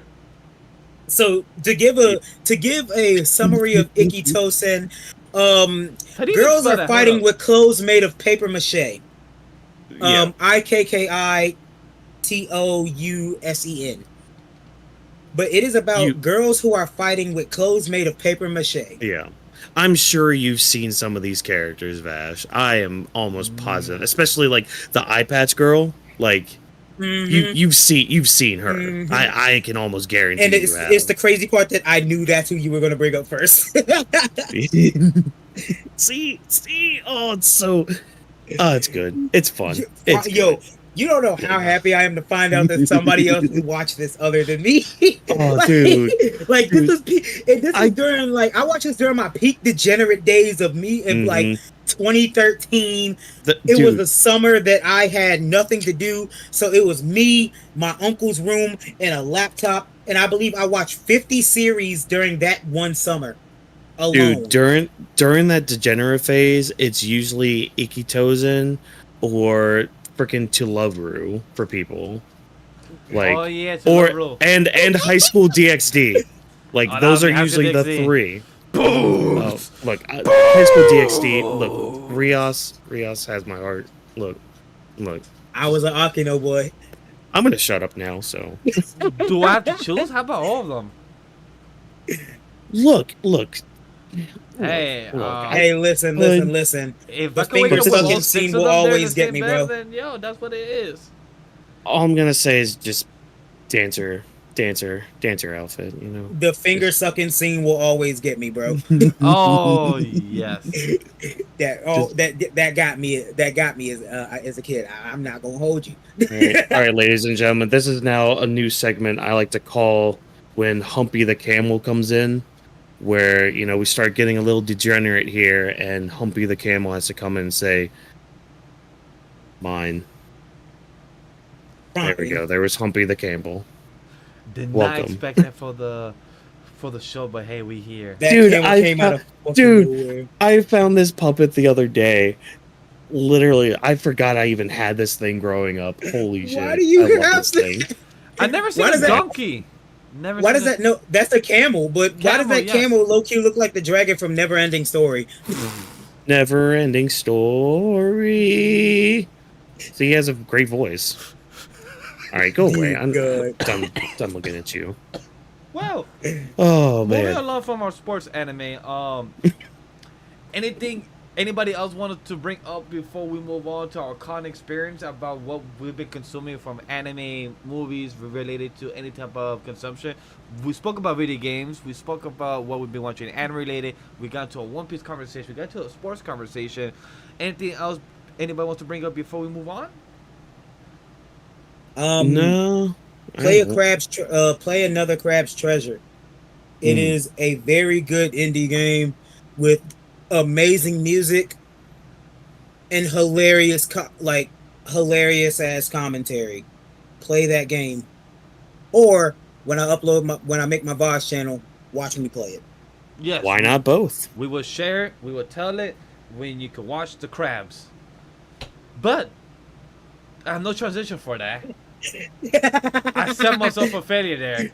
So let's hold on. No. At first, it sounded like you said wash the crabs, and I'm like, oh, you need special shampoo for that. I was like, oh no, ears, you did not hear what you. The thoughts, trust me, that's why I froze, because I didn't know how to transition out of what I said. So that's where I got stuck and said, you know what? Let's just get on to our con experience of the third topic of the night. Second to last before we talk about our Otaku big news and Buzz Central. Con experience. The only person that went to a con this past weekend is Watkins himself. So I'm going to pass it on to you first to discuss your horrible/great con experience. Okay, look. First of all, ladies and gentlemen, boys and girls, and ignorant children of the Isles, I need to talk to you guys about MomoCon. Okay, first of all, the con itself. I know, Sydney, you're growling because I left you for 4 days. Deal with it. Anyways, so the con itself, really good. You know, the panels were awesome. I went to a few, voice acting panels. Ooh, nice. So that kind of helped revitalize me a little bit with doing content and doing things. I mean, hell, that's part of the reason why I grabbed this freaking puppet here. So get used to that shit. I got some cool stuff because, whenever you go to a con, you do spend a lot of money. Some of the things I got, I don't... Is the con hall. Oh, yeah, the con hall. So I got a lot of artwork, so I'm getting some frames for those. My favorite piece, though, is... So Dana Terrace and Matt Braley were there. The guys who made... well, not the guys. The girl. But anyways, the people that made both Amphibia and the Owl House were there, and they had a collaborative art piece that they both signed. Oh, that's adorable. I know, right? I remember you posted it. Yeah. So this was probably my favorite thing I got. Got a few other art pieces. I got Kenpachi's sword, so that was fun. I got what's-his-face, Tengen Uzui from Demon Slayer. I got his swords back here, but I gotta rearrange some things. I got BMO back there too, but again, I gotta rearrange the back. BMO! But yeah, right. Oh, I'm so happy. I was so happy I found a good price plush, which brings me to the negative aspects of everything with MomoCon, because everything else about MomoCon was great. Even when it was crowded on Saturday, it was fine. It wasn't bad or anything, but then we get to some of the negatives. So one of the negatives I had is, why on God's green earth would you sell a plushie as big as this cup? So as big as my hand, whatever. Why would you sell a plushie this size for $80? Huh? Yeah. They had plush, okay, I went up to this one stall and they had Digimon plushes, and I'm like, oh, that would be kind of cool to have a Digimon plush. I love Digimon. Okay, hey Digimon, hey, what Digimon do I want to have? And I saw a big Wormmon, and I saw a smaller one, and I'm like, okay, I really liked Wormmon. Let's give you some Wormmon love. And I asked the Wormmon, I was like, hey, how much is the little tiny Wormmon over there? And she's like, oh, it's $80. And I'm like, oh, nope. So I went to another stall, which had an Entei figure, probably as big as this Yeti cup. So, like, as big as my head. You would think, okay, maybe $40, maybe $50. That one was also $80. Ah. Yeah. No, you see, that's the bigger ones. So that's why I got my BMO plush, because it was like $25. I'm like, oh hell yeah. Oh yeah, give like me that's BMO. better. Like that works up my Yeah, alley. that's fine. Like that works on But- the pricing. Funny thing, the But most that's- expensive plush I have is a 2-foot tall Mimikyu, and it was Oh, 50 nice. bucks from a Target. But it's like That- a life-size Mimikyu, so that's a great price for that. Mm-hmm. Other than That's that, kinda- I recently actually got a those like hammocks for plushies that people be having in the corner Yeah. of their room. Yeah. Let me turn off this background for 1 second. Over. Boom. I recently got one of those because I have hella small plushes. Funny thing, 2 of those recently came from the most recent con I went to, Fayetteville Comic-Con. Okay. And one of them is a Meta Knight that I also got. I also have Eric Cartman. I got that from work. Man, I love Meta Knight. Nice. I've Now- been looking for a Waddle Dee plush for months. Who? Ooh. Waddle Dee? Dee, one of the He's like the red circular dude. Oh, yeah, okay. Sometimes he has one eye. that's a Waddle Oh, Dee. man. Yeah, there it is. But yeah, so, within the con itself, that's probably the one con I have about it.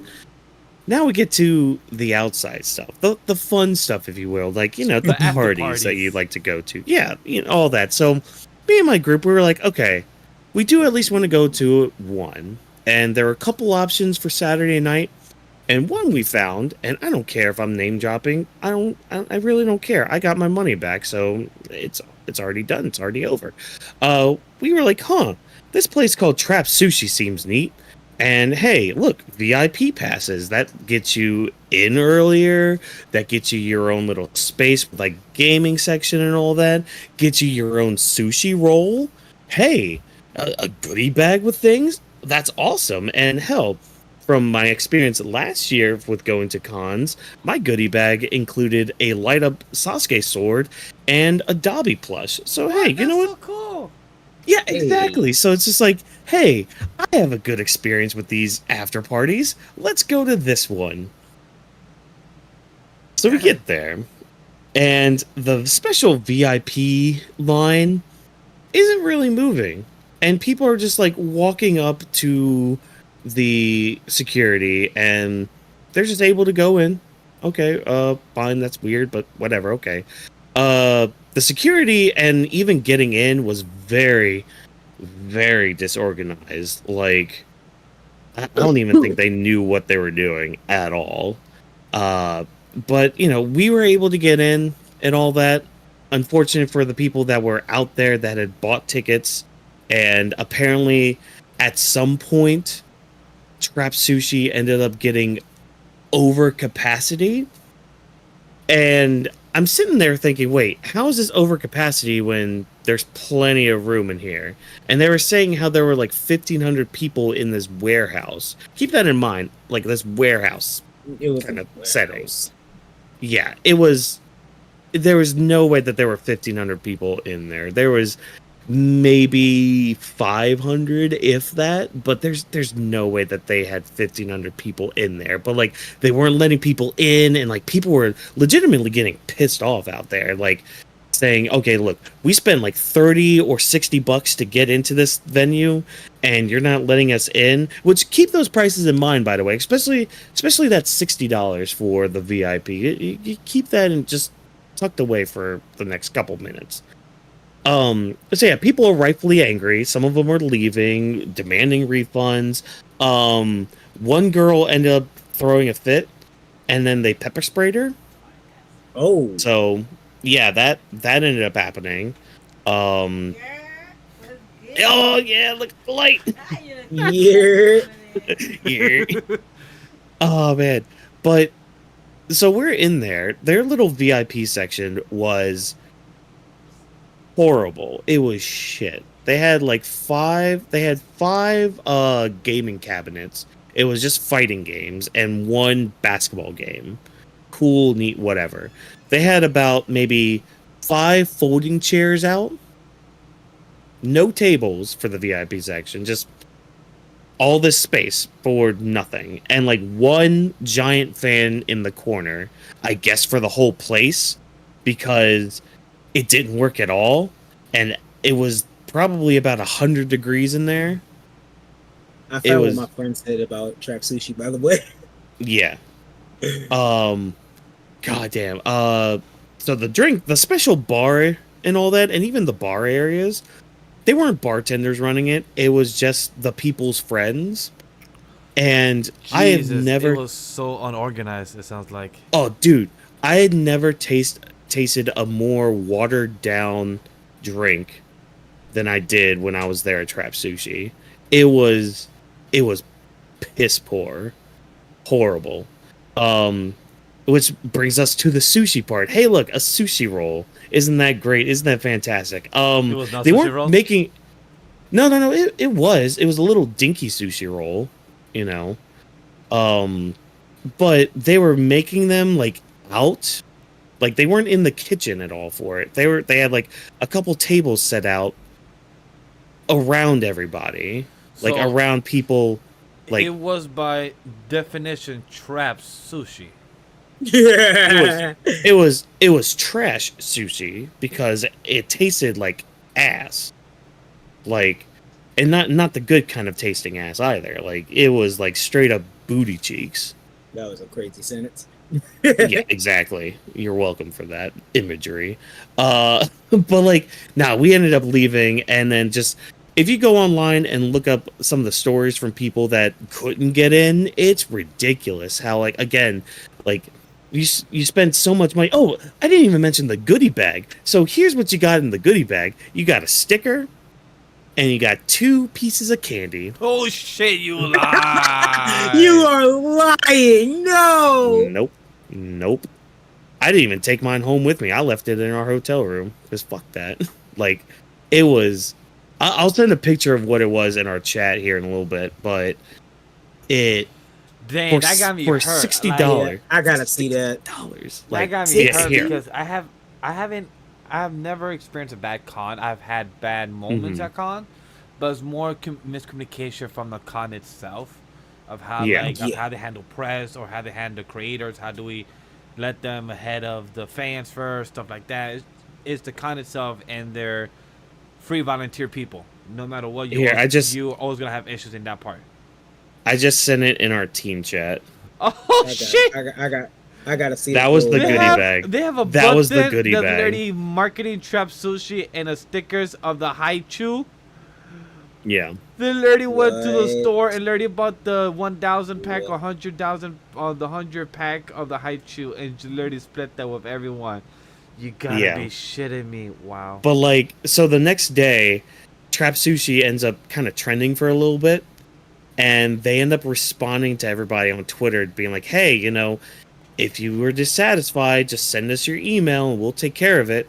So, like, as soon as, like, you can go on my Twitter, too, and see, like, where I had mentioned it. And, like, right beneath it is just like, hey, yeah, just DM us your email, blah, blah, blah. So, yeah, I got my damn refund from that. As an organization, they know where they fuck up and know that they did the flaws, and hopefully they could pick themselves up. Because at the end of the day, you don't want no failure for any company or success that's trying to do something out of the good of the community. They probably had a good reputation, and right now they don't have a good reputation no more. So that sucks in that mindset. Like, I know how it is, like, me on my end. Anime podcast used to be consistently. We used to do good. We used to have this, blah, blah, blah. But right now, we're slowly trying to come back and do our best and have the audience once again. The same thing like Trap Sushi. They fuck up and look bad on everyone else and themselves and their own team. So that sucks for them to go through that right now.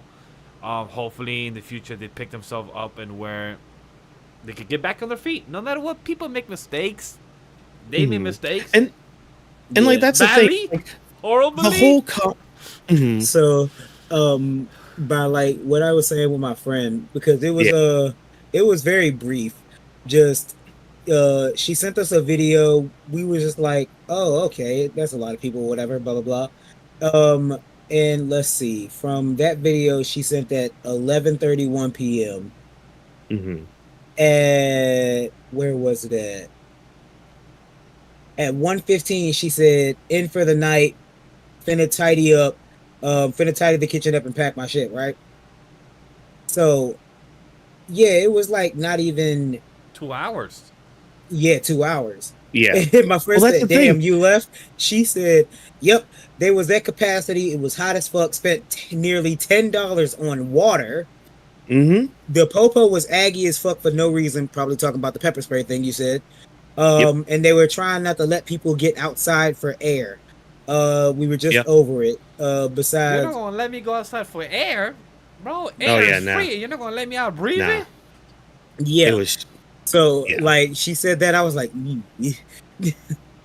But like, see, other than that, it's like MomoCon was really good. Like it was, man. Again, like some of the panels I went to, like I went to oh, what's his name, Cloudy McDoom, the guy who does like the Kingdom Hearts Sora run TikToks.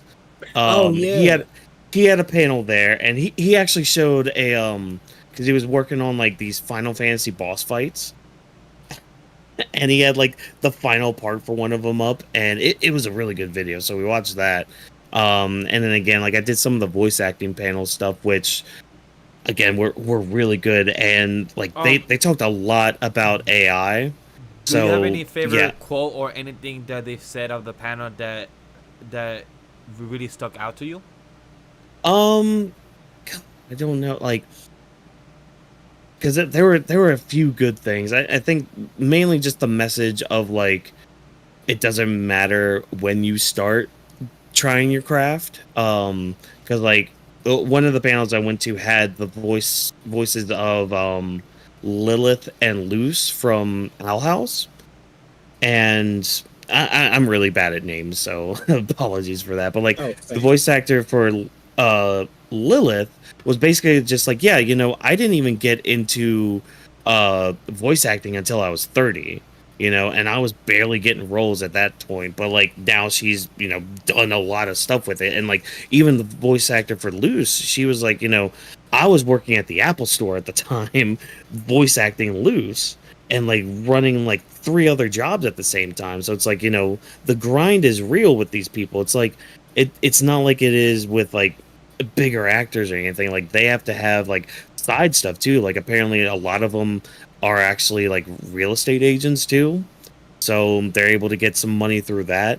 So that was cool to see. But like I was also able to ask Yuri Lowenthal, voice of Sasuke and Spider-Man and all that. Yeah. um I was at least able to ask him something. I asked him about like just his mindset going into that final fight with him and Naruto. So I do plan on posting that, so I won't completely say what he said there, but it was kind of like the basic answer you would get anyways. But I don't know, it's really good just kind of getting that reinforcement of like, I mean, I know I'm not old, I know that, But but it's just like, it is what society yeah. makes us feel As when your we don't knees have our feeling. craft, or when we Exactly. when we see other creators start 10 years earlier before us, but we watch them, and now we want to be Yeah. where they are, but we're trying to compare ourselves from a 10-year-old craft to us trying to get there. We try to fight for ourselves, and it's that Yeah. constant battle. And plus, like, at the end of the day, like what we talk about, what we try to do with our content, it's weird. So you know what? Just be weird with it. Just embrace it, enjoy it, love it. Because hey, life is better weird, Yeah. But No, yeah, I that's mean, facts. at the That's end of the facts. day, I do recommend MomoCon. I'm probably gonna go back next year. But we'll have to wait and see because again, cons are very expensive, They're and getting especially pissed. ones that Oh. are out of town. So yeah. If I don't have another family trip, I'm definitely going next year. Mhm. Hey, if we're all going next year, fuck it. We all make a team trip, and we all go as Hell yeah. first. But I understand. Me, I live in New York, so I have that type of leeway to experience New York Comic Con and Anime NYC. Hmm. I did travel to my first out of state con, which was Otakon, a couple years ago, and Otakon has been my favorite con when it comes to organization and knowing the volunteer and the work and the communicative aspect when it comes to press creators, when it comes to voice actors and everything. The scheduling, the timing, everything is so well. And big shout out to Otakon. I've never been upset with them when it comes to organization and how they always constantly send their emails to the press people to keep them in the loop, no information. So a big shout out to Otakon because I've never been upset with them. I've gone for them for 1 year as press and then 1 year as a fan. So it's been impressed of what they always do, and they always do what's great for their venue, their con itself, and for the fans and audience. They always try to balance everything very well, and I have no cons for that. New York Comic Con and Anime NYC, yeah, shit though. But so Dude. I started going to cons back in 2016 when I graduated, because I went to my first anime convention, Animazement, the same one Rome went to this year. Yes. I went there as a graduation gift, and that was the best weekend of my life. Oh, I'd love to hear that. So that's what kept me going to cons. Now every year, I haven't been to a con outside of North Carolina yet, but I am going to Blurred Con next month, which is in DC. I would go to Otakon, but unfortunately, I already got my ticket to Galaxy Con, which is in Raleigh, because I go to that one every single year. Gotcha. But I actually have a picture from Animazement. The first year that Rome went, when me and Rome got to take a picture with one of the voices of, I'm sorry, y'all are about to see my room because I just want y'all to see this. But me and Rome took a picture with one of the voices of Frieza. Oh shit, that's Oh, fire. nice. Oh, what's her name? Linda, is it? Linda Young. Yep. Yeah. See you again, So, bro, we took that picture. She was so nice because we That's weren't even fire. supposed to. We went to the panel that was her and I think one of the Japanese voices, just doing like, a little press thing, a little conference thing, and it was like so dope. They did the voices. It was fun as fuck. They answered questions, did like this little voice acting shit where they acted out scenarios on the fly, or how Frieza would react to it. And then afterwards, I just wanted to say hi to the lady because she was leaving. We were going out the same way because we had to go to to meet some friends or whatever.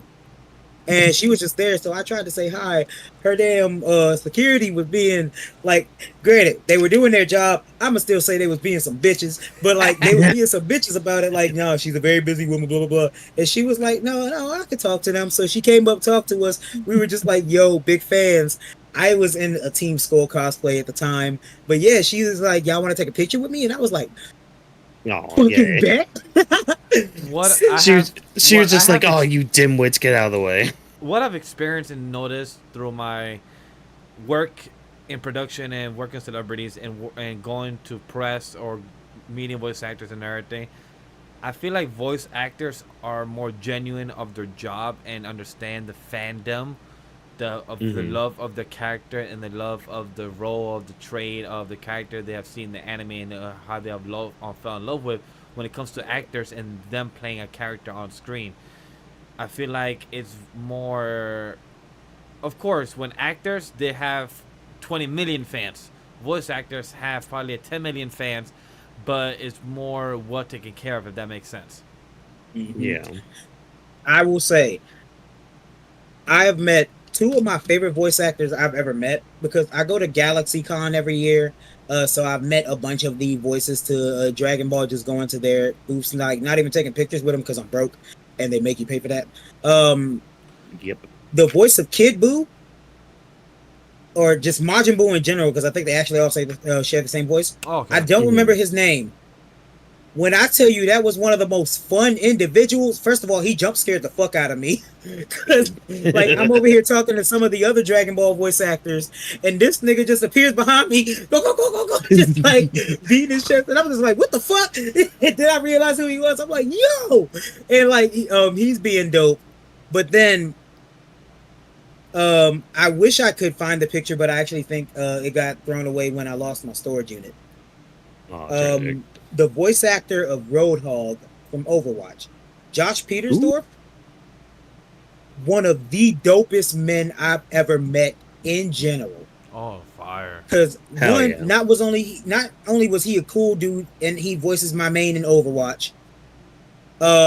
He was the announcer that they did for the cosplay wrestling, amazing at that. And then apparently he recognized my friend who I go with every year because they did a Roadhog cosplay the year before and they got him to sign the book. Oh, and nice. Because I'm not at the time, and I still get starstruck whenever I meet like people that famous people or people that I admire. I was like, holy shit, you're the voice of Roadhog. And you're talking about what the fuck is going on here, dude. And that's how I was with Matt Braley getting this print. I was like, oh shit, what do I say? What do I say? Thank you for everything. And then like I walked away. I'm just like, so you be mad at yourself, like I should have said more. I should have done more. I should have said this, and then you be like, do I go back? Wait, but if I go back, I will seem like I'm being a creep. Or if I go back, I will seem like I'm trying to redo it. And I'm like, fuck, there's too many what ifs. I don't know what to do. That's how I felt meeting Johnny Young Vosh. It's because he was the voice of I don't know Vash, if I could do of that. Trigon. I froze my Sam I was with, and he told me like, yo, want to take a picture for Johnny Van Bash? I was like, I don't know, like that. I was starstruck, like, do I go take a picture? And I'm like, in my head, I'm like, he's the voice of Vash, one of my favorite characters. He's the voice of Trigon, the main character. He's the voice of Ichigo Kurosaki of Bagai, and he is the Black Ranger of back in the Mighty Morphers. So he is literally my childhood, and for me to meet him, if you look at the picture of me, I'm literally just cheating like, yee! I got a picture with him! That's literally my face, and then I literally just walk away like, thank you, and I literally just say anything else. I'm like, what the fuck did I just do? Like, why did I look like so bummy? Why didn't I have a better outfit? I'm like, this is not how it should have been. Like, this is not clicking, and I took the picture for free too. So I'm more mad at myself. Like, I could have done a better pose. I could have done like. That's why I wish I still had mine. That's why I wish I still had my picture. Because first of all, he gave me a signed autograph for free. Secondly, this dude, I love this guy to death because he didn't have to do this. First of all, once again, I got scared because he got up to come take a picture and I thought he was just about to shake my hand. No, this dude, taller than me, by the way, does a trust fall into my arms and then has my friend take a picture. Perfect. That's and I'm awesome. like, bro, what the fuck? And that's like when I'm like, yo, he's actually really cool as shit. So every year that he's there, we go and talk to him. I don't think he's been there the past two, but it's like he's just such a dope person. I love. Oh, that's so cool. I love that. I love that, man. Seeing something and seeing a big shout out to the people from Otaku, the two co-founders, Pokey Tammy and Ahivani. They went to experience WrestleCon last year for WrestleMania, and just to hear them and their experience of meeting some wrestlers, or seeing other people I know going to WrestleCon and meeting other wrestlers like Edge, Adam Copeland, when and I met other. Mark Henry. So exactly, I don't meeting blame Mark you. Henry or anybody that I don't blame you. like meeting John Cena, even if it's for work, I will ask my producer. I will ask him about working for like, yo, can I just take 5 minutes of his day just to tell him how much this dude changed my life? Like literally, my wife knows my motto in life is literally called hustle, loyalty, respect. That's literally how I view life. It's because of him. Like that's literally is my motto because of this dude literally going to the camera and literally say 3 things, guys: hustle, loyalty, respect, and literally go like this. How I take off my shirt. So at times I didn't even notice it. How I take off my shirt is literally pull the sleeve off here and take it off like this. It's because of this man doing that shit for almost 20 years in the ring. Little small things I notice I do is because of things I see as role models as I do. So this is a sentimental story of when I met Mark Henry, right? I went to GalaxyCon once again. I didn't know he was in North Carolina at the time to come to this con. He also tried Cookout for the first time that weekend, and his review was hilarious. But so I didn't know he was there. Me and my friends are staying at the Marriott. He's there in the he's there in the lobby when we go, and I spot his bald ass head, and I'm just like, holy shit. Now the reason why it's sentimental for me is because God rest his soul. One of my close family friends is a dude named Marcus. Now, Marcus, he was supposed to teach me how to be a trucker a while ago. He was one of the people that taught me how to drive. He's been a close family friend to one of my uncles ever since before I was born. And he was like, we were both big Mark Henry fans. Mm-hmm. Like, my favorite wrestlers went Rey Mysterio, The Rock, Jeff Hardy, Mark Henry. Great choices. And like, yes, sir. So like, when it came to Mark Henry, like, we idolized that dude. That's like one thing that me and Marcus always bonded over. So when I see, and especially because they're almost the same fucking size too, when I see Mark Henry, I just see a flash of Marcus, and I'm just like, bro, and I my friends just see a tear shoot down my eye as they notice I'm looking at Mark Henry. They was like, oh yeah, you are a wrestling fan. So knowing I'm stuck because one, I could have sworn I just saw one of my dead homies. Two, one of my favorite wrestlers is right in front of me. So shout out to my friends being social butterflies because they go to get this man.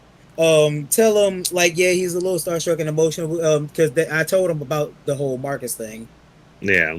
And he comes over and was like, yo, it's so nice to meet you. They told me everything, and I'm thankful for you being a fan. And then he shakes my hand.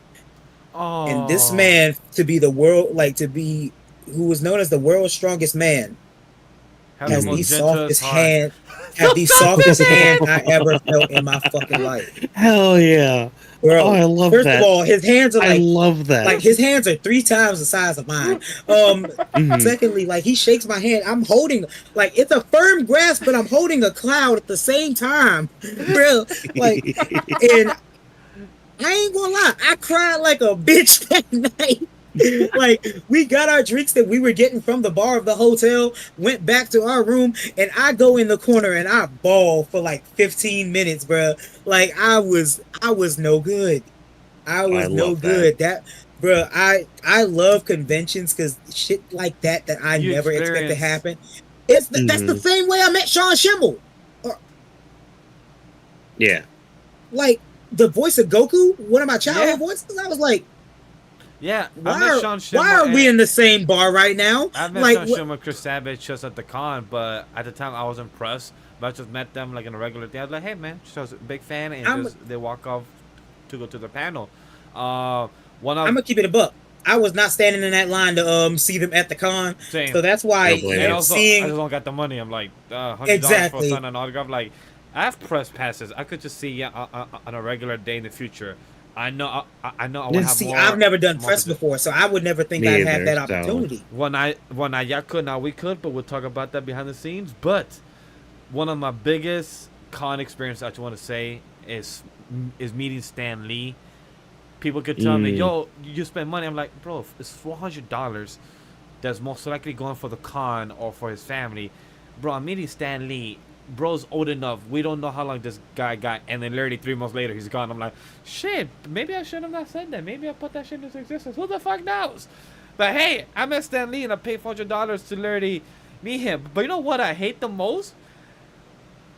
The way I look now, I look good. I feel proud. I feel good. But the way I look in that picture with Stan Lee, I look like a 10-year-old version of how I look now. And I look ugly with the glasses, and my face looks awkward. I look like a fucking little Stan Lee. It's like my face looked like I was so nerdy and geeky, like too excited, and I felt like I didn't have a proper face. It's like I'm gonna keep that picture to myself. I showed y'all that picture of me meeting Linda Young. I'm not gonna lie to you. If I could retake that picture I now, would. oh my I would god! in a heartbeat. Me. Oh, yeah. Me in that picture, my hair was, I was not good, and I'm like, would I ever repost that picture? Yeah, cause I'm with Stan Lee. Do I feel proud I reposted a picture? Fuck no. No. So that's one of my favorite experiences, just doing that, and like me doing press coverage for New York Comic Con and meeting Kevin Conroy, meeting the original voice actors of the Batman animated series that did the Harley Quinn, the Robin, and everything. So that was a dope experience as well to have, to meet Kevin Conroy and to meet the voice actor Tara Strong. Oh yeah, I do have a picture with Tara Strong. Same here as well. From a few years ago. Yeah, so it was just dope to have all this experience with Con. Yeah. But does anybody have any last thoughts about the Con experience, or Wonkus, you want to bring anything else about Trap Sushi or Tramp Sushi or Trash Sushi? Tramp No, Sushi I don't. is crazy. I know. Oh my god. No, I mean, if you guys want to know more about the experiences of people that couldn't get in, go look them up. Because they're a trip and a half. Yeah, just go look on Twitter because it's funny. Yeah, it's funny mainly because I didn't have to experience it. I'm not gonna lie, but yeah, you know what? It's just do better, and they are doing better because I guess apparently there was a release saying, yeah, we're gonna do better next year. It's like, all right, cool, neat, awesome, but yeah, overall, MomoCon, I highly recommend going there if you're able to go there, or any other DC based ones too, because man, DC Otakon was just really good. Like, yeah, there was Otakon. Last year's con I went to was Awesome Con. BlurCon too? Yeah. So, without further ado, let's talk about a rapid fire segment of Otaku News Buzz Central. Because we're coming to our 2-hour show. So, and not like Alva said, and a few other people on the timeline said, the mid state of play. So, yeah. The Otaku News Buzz Central, the pulse of our Anime Lily podcast. Get ready to dive into the latest buzz and hottest news of our spirited opinions on everything entertainment. So I'm gonna just give the rapid fire of what was announced for today or this week when it comes to the gaming side of the world, of the state of play, and of the Game Fest or the Summer Fest is coming up. So the Dynasty Warrior Origins launches a PSN next year. The Persona 3 Reloaded expansion pass, trailer, and DLC. Dragon Ball Sparking Zero character release. Trunks, Goten, Kafla, Kale, Gotenks, Vegito, Gogeta, and Fuse Samasu. Naruto Storm Connection. What the fuck? Sorry, that's not an actual game. That's me actually giving a comment, guys. So that's the what the fuck is coming from me. And Marvel's Rival, the PvP shooter, a closed beta launches this July. Those are the major news that has come out from this week in the state of play. If we have missed anything, it's because nothing else has interest us to talk about. There is like the Silent Hill and anything else, but we have no type of reconnection towards that. But yes, Paul. So you know how you brought up Marvel Rivals, an Overwatch clone. The previous beta came out, and it actually looks really interesting. It actually looks good. There's another Overwatch clone, the one I brought up to you. I looked it up. It's called Concord, and it looks fucking boring. Oh no! It looks so boring, so damn bland. It looks like you took fucking Overwatch and Destiny, dialed it back a few years, and made it even more boring. Just like, how do you do that? Jesus Christ! And apparently it might have like they released a whole cinematic trailer. I don't care. Like, what's with these game companies releasing these cinematic game trailers when they need to understand we're not watching the damn fucking movie. We're playing the game. The game is called us gaming, not watching the whole trailer like I'm watching a movie. It's because people they want people to capitalize off the lore. Because like, you know, here's the thing. I actually enjoy the lore of Overwatch. Even though everybody knows lore? The actual there's lore of Overwatch, but everybody goes to Overwatch for the So like, you're talking about Rule 34? yeah, of course I am. Yeah. But like, I actually enjoy the lore of Overwatch. And Overwatch does have its cinematic trailers, and fuck you, Overwatch 2, for not giving us PvE. But like, not every game needs to have shoehorned in lore or a cinematic trailer to make us care. Sometimes we just want good gameplay. And if you're giving us something that's so close to something else, make it look interesting, bruh. Right. Make it look interesting. There's nothing of this that looks interesting. Who is this person in a bubble coat? Why are you in a shooter in a bubble coat? Why does this person have a claw launcher, and why does it look weak as shit? Oh, you have Soldier 76. Cool. Oh, we have Soldier 76 again. Cool. Oh, we have Widowmaker, but it's a crossbow this time. Okay, that's nice. Do we really care? No. I felt bad. We have Agent 37. People theorizing that we're gonna see Kingdom Hearts 4 trailer. We're gonna see the Wolverine trailer. We're gonna see these type of Easter eggs or these type of drops. We're gonna probably see. You get Concord. Here's the thing. We will be lucky if we got anything Kingdom Hearts 4 related this year. I'm just gonna throw that out right now. We would be damn lucky to get anything. After the leaks, we'd be lucky if we got anything from Insomniac. Or anything good in general. That's crazy. Hey, Insomniac did good stuff with Miles Morales, Spider-Man 1, 2, and 3. They did. Spider-Man 1, sorry. Spider-Man 1, 1.5, and 2. Yeah, thank you. I got confused with the decimals or the halves of the points, but yes, Insomniac did great with that, and then they announced it Wolverine, but then their shit got leaked, and then I'm tired of this leak. Insomniac, please give us DLC for Spider-Man 2. Yeah, we're waiting for that. I'm shocked. Please. Please. You gave everyone a DLC for Spider-Man 1 game. Why can you do that for the second one? Please. Even though I haven't played 2 yet. But yes. I really like to. Despite what the internet wants to try to do, and be all negative about it. I need to finish Miles, me too. which I plan to that new game plus, once I fix these cables, I will do plan to finish Miles because I'm like 83% or so, and once I can, like, hey, maybe why not stream it since I got my fucking damn Elgato connected finally. But it's very funny how 24 hours ago people were staring like, yo, the State of Play is gonna have this, Kingdom Hearts is gonna have this, gonna have that, and I'm like, yeah, none of that happened.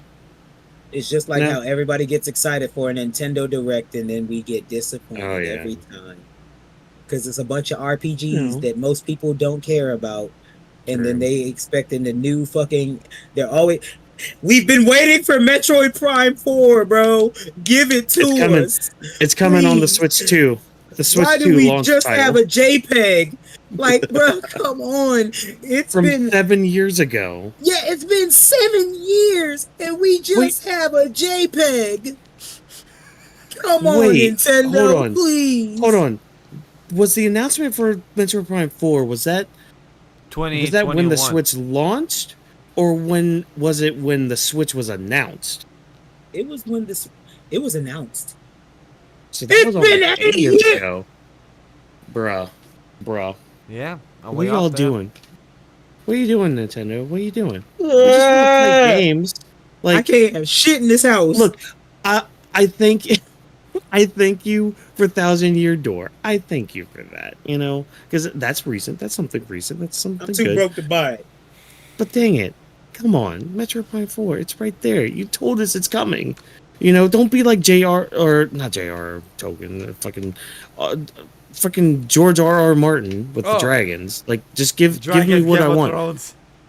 Like, gosh, but hey, come on, man.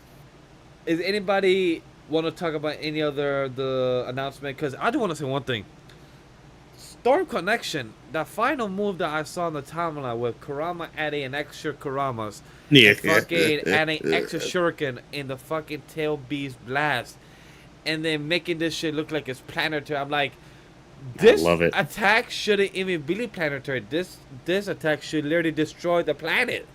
Like, why is it Keep up. destroying? Why is this attack destroying the mountain? No, this attack That should shit did destroy about a as much damage continent. as Final Flash. Yes, like this Yeah. attack should destroy a fucking continent of the Wheel of Fire or the Land of Fire. It should destroy all of that.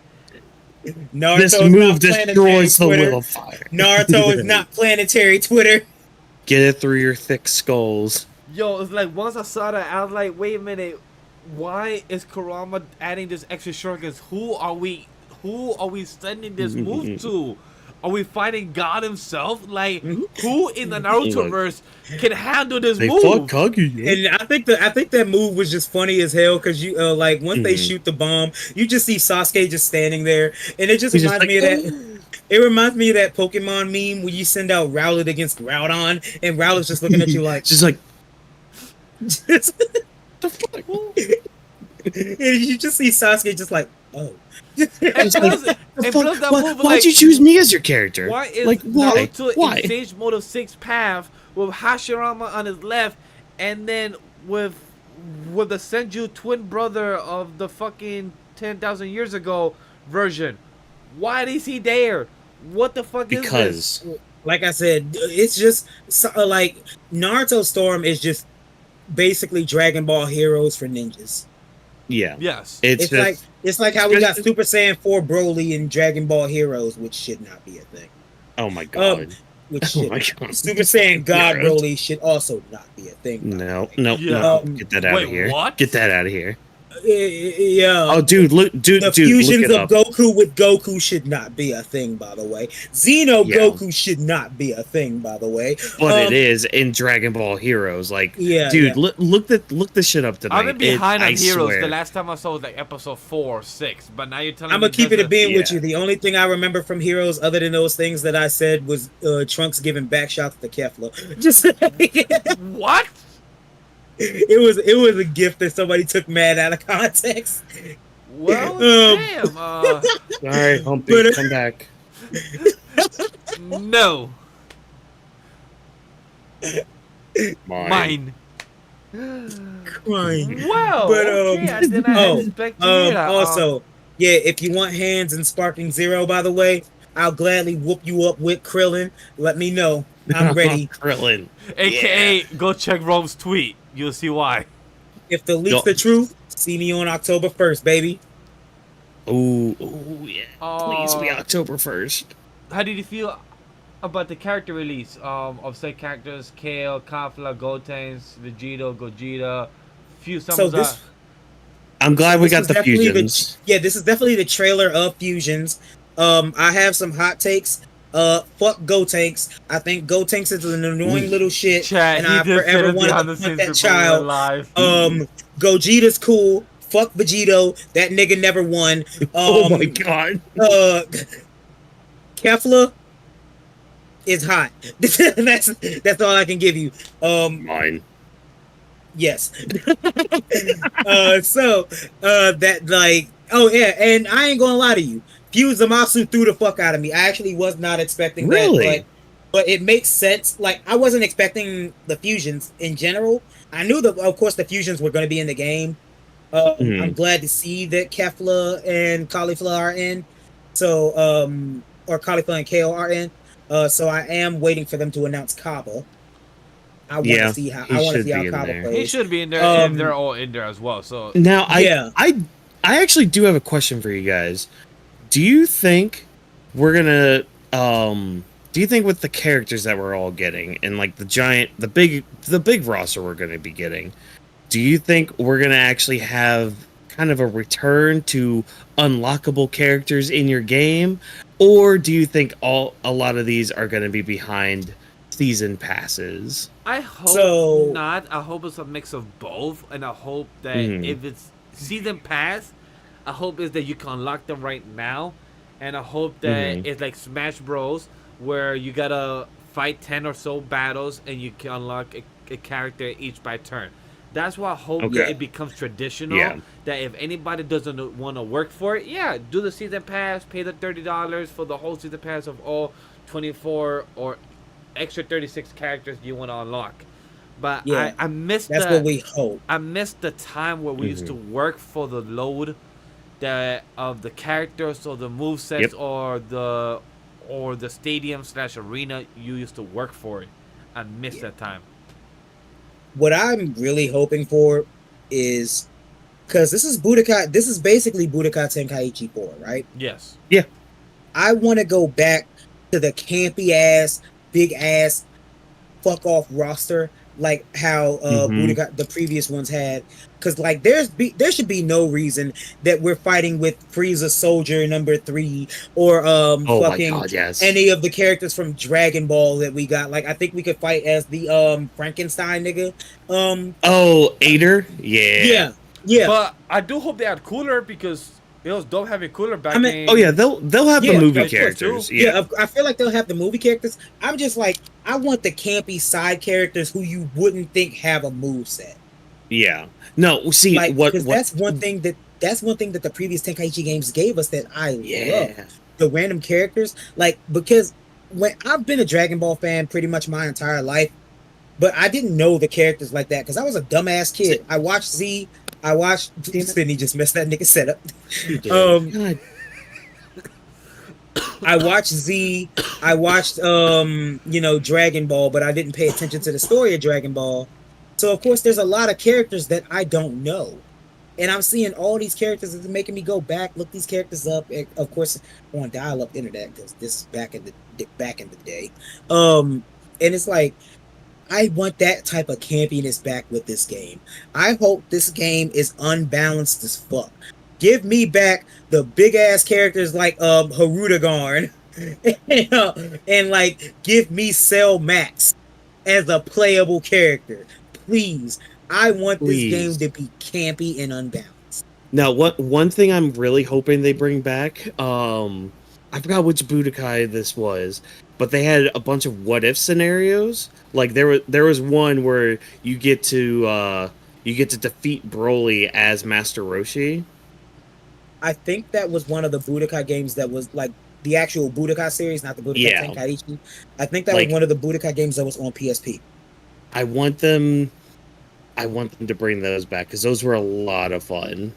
Yeah, but it ain't. I doubt we're getting the Budokai series back. I love that they're putting the effort and time for this game and actually putting the effort for it shows how much like the characters they're choosing, the movesets, the announcements. It shows like they're putting the effort for this version of the game because they know that Kakarot wasn't a lot of people's alley of what they wanted from a Dragon Ball game. I just hope they don't like money grab us like fucking Xenoverse 2 did. That's my biggest hope because like they're still coming out with DLC for that game. Exactly. Like, the latest one is like $20 for part 1 of it. What like, the fuck? It's the fact of if you want everything from Xenoverse 2, you dead ass got to drop over $400. Oh, okay, I was about to be way off. Just about, I was about to say 200, but 400 that's like an arm and a leg for a game. Like, matter of fact, let me Google it. Let me Google it real quick. I gotta see. Yeah, because like each different pack are like. All right, so while you look they up want that to be. information, I want to say it's like $15 each or something. I'm gonna hit up the last 3 things of news. Is Sakamoto Day's anime announcement for January of next year. Batman Ninja versus the Yakuza League I'm so hyped. It is the sequel to Batman Ninja back in 2019 or 2018 was it? I did not get the correct year. And Eden Zero creator by Hiro Mashima, his 3rd series, Eden Zero, is going to be ending in less than 5 chapters. There's 17 DLC packs. 17 DLC packs, goddamn. Oh yeah, 17. Dude. Super pack 1, 2, 3, 4. Extra pack 1, 2, 3, 4. Ultra pack 1, 2. A legendary pack 1, 2. Content City Vote Pack, Hero of Justice Pack 1 and 2, and Future Saga Chapter 1. You also got you also got to remember too, like this game is like 7 or 8 years old too. That's crazy. And they're still updating it. Like, oh my gosh. Like I understand. Like I have a love-hate relationship with Xenoverse. Like 2. I understand why Destiny 2 continues to get update of how grand that story is and how big and how the lore of that game is. Like I've seen videos of Destiny 2 being almost 2 hours plus just explaining the lore of Destiny itself. The Lore of Destiny is confused. I've listened to the lore, and I gotta listen to it again because, like, I ain't gonna lie to you. The Lore of Destiny is almost as confusing as Kingdom Hearts. Exactly, that should be confusing as hell. Like the amount of hours. Look, I'm not gonna lie. Every few months I kind of go through a spell where I'm just like, man, part of me wants to re-download Destiny 2 again and play it, and then I'm like, no, don't get sucked back into that shit. I played Destiny 2 for a total of 15 minutes. No. Me less 5 minutes. I played it for 15 minutes. But there, like, so we got through all the segments, right? Yes. There is one thing we did skip on here that I just want to bring up because it hurt. Like, I'm not even going to buy it, but it hurt my fucking wallet. Lego, I love y'all to death. And I love the fact that there's going to be a Legend of... Bruh, I love the fact that there's going to be a Legend of Zelda Lego set, right? I love that. I love the Deku But why the fuck is it $299.99? Yeah, why? Why so much? Why is Gamora? This is my wallet, bro. I have $1. I have $1. I have less of that on this card. What are y'all doing, bro? I love Legos. I do. I really do. What I don't understand. I'm too broke to own Legos, bro. What I understand is, like, Lego. How do you expect the grown-up or the kids that want to start to develop their own collection? How can you expect them to start when you're having a price range of $300 for a Lego set that has 2,000 pieces, but only builds a house and 4 other characters? Well, you see, Lego, I'm a Nintendo fan. We all know I'm a Nintendo fan. For when the Mario movie came out, y'all released a Bowser Lego. It looked a Bowser Lego set. It looks so fire. So fire. Yes. So you got it? Fuck is it $200? $300 as well? $200. Why the fuck? One of my friends, right? My friend Lowski, dope ass dude. On stream, he built one of the cherry blossom Legos for his PC to go with his PC setup, because his like whole setup is like calm, serene type shit. It's really cute. Right. And I looked up that cherry blossom setup. $45 for a fucking flower. But yeah, no, I'm good. Lego. My girl bought me and her some Lego stuff to build for Valentine's and everything. Almost each of them was like 25, like a pop. So it was like for 4 sets was almost like $100. Shout outs to my nigga Mega Blocks though. They the ones with the Pokemon fucking Legos. Yeah. Lego, y'all becoming expensive for a company that used to be a lot cheaper back in the day. Right. But damn you, Lego. Anybody has thoughts about the Batman Ninja vs. Yakuza, Eden Zero ending soon, or about our boys the Sakamoto Days anime announcement being next year? I'm excited for Sakamoto Days. I've been meaning to read the manga, but Batman versus the Yakuza League, bro. Yeah. When I say that announcement caught me so off guard, like. First of all, the Batman Ninja movie was fire. I believe that shit was so fire. Why the fuck was Joker a Shogun? I don't know, but it was some of the sickest shit I've ever seen in my goddamn life. As a DC movie, that suck ass. As a Japanese movie with DC characters in it, and if you was on the highest of the green planets, that movie was great. If you're not in the highest, I'm a nigga that like fun, and that movie was fun. That movie was fun. Robin had the most ugliest haircut. That shit was hilarious. That shit was hilarious. And see, even though I think that Robin was Dick Grayson, I like to think of it as Damian Wayne because I don't like Damian Wayne. So that Robin was Damian. Oh, it was Damian? Yeah. Good. I don't like Damian Wayne, so I'm glad he had that fucked up ass haircut. That little bitch ass nigga. I hate Damian Wayne so much. I hate Damian. I hate that little snot nosed brat. How do you hate our boy? He's doing the best he can. He was raised by the League of Assassins. And he is a bitch. What do you expect when you're raised by literally the father or grandfathers of who literally caused chaos in the world of Fuck leagues. Ra's al Ghul. You have one of the hottest moms of all time, but she still raised the bitch ass dude. Do I need to get Humpy back out? Hey, listen, I'm not being down bad for Talia. I'm not being down bad for Talia much. But still. I have no thoughts for Eden Zero. I have not read since chapter 109. So I for do. The series been reading. I'm like, okay, you ending. I will catch you up soon. Who wrote Eden Zero again? Hiro Mashima, the creator. Hiro Mashima. Rave Master, his first series, and his second series was Fairy Tail. Fairy Tail, yeah. His third series is okay. I have no female designs. Rave Master though? Yeah, he wrote Rave Master. Yeah, dude. Ooh, I gotta read Eden Zero. Dude, highly recommend if you're into sci-fi / magic, like sci-fi fantasy shit. This one's for you. It's pretty good. Confusing after chapter 100 because it gets into a certain element that we spoke about earlier in the beginning of the show. I just don't want to reveal it because it's a big plot point of a certain character. Well, yeah. I mean, it's kind of confusing, but it does kind of make sense later on when they start kind of explaining, be like, okay, this is what's actually happening with it. But yeah, there's last I checked, there's 3 chapters left of Eden Zero. Oh. So yeah, less than 5. Yeah, and like I said earlier, I am probably 10 chapters behind, I think. So I'm just gonna let these and I've kind of been keeping up with the spoilers, so bad me, whatever. How many chapters in total is there?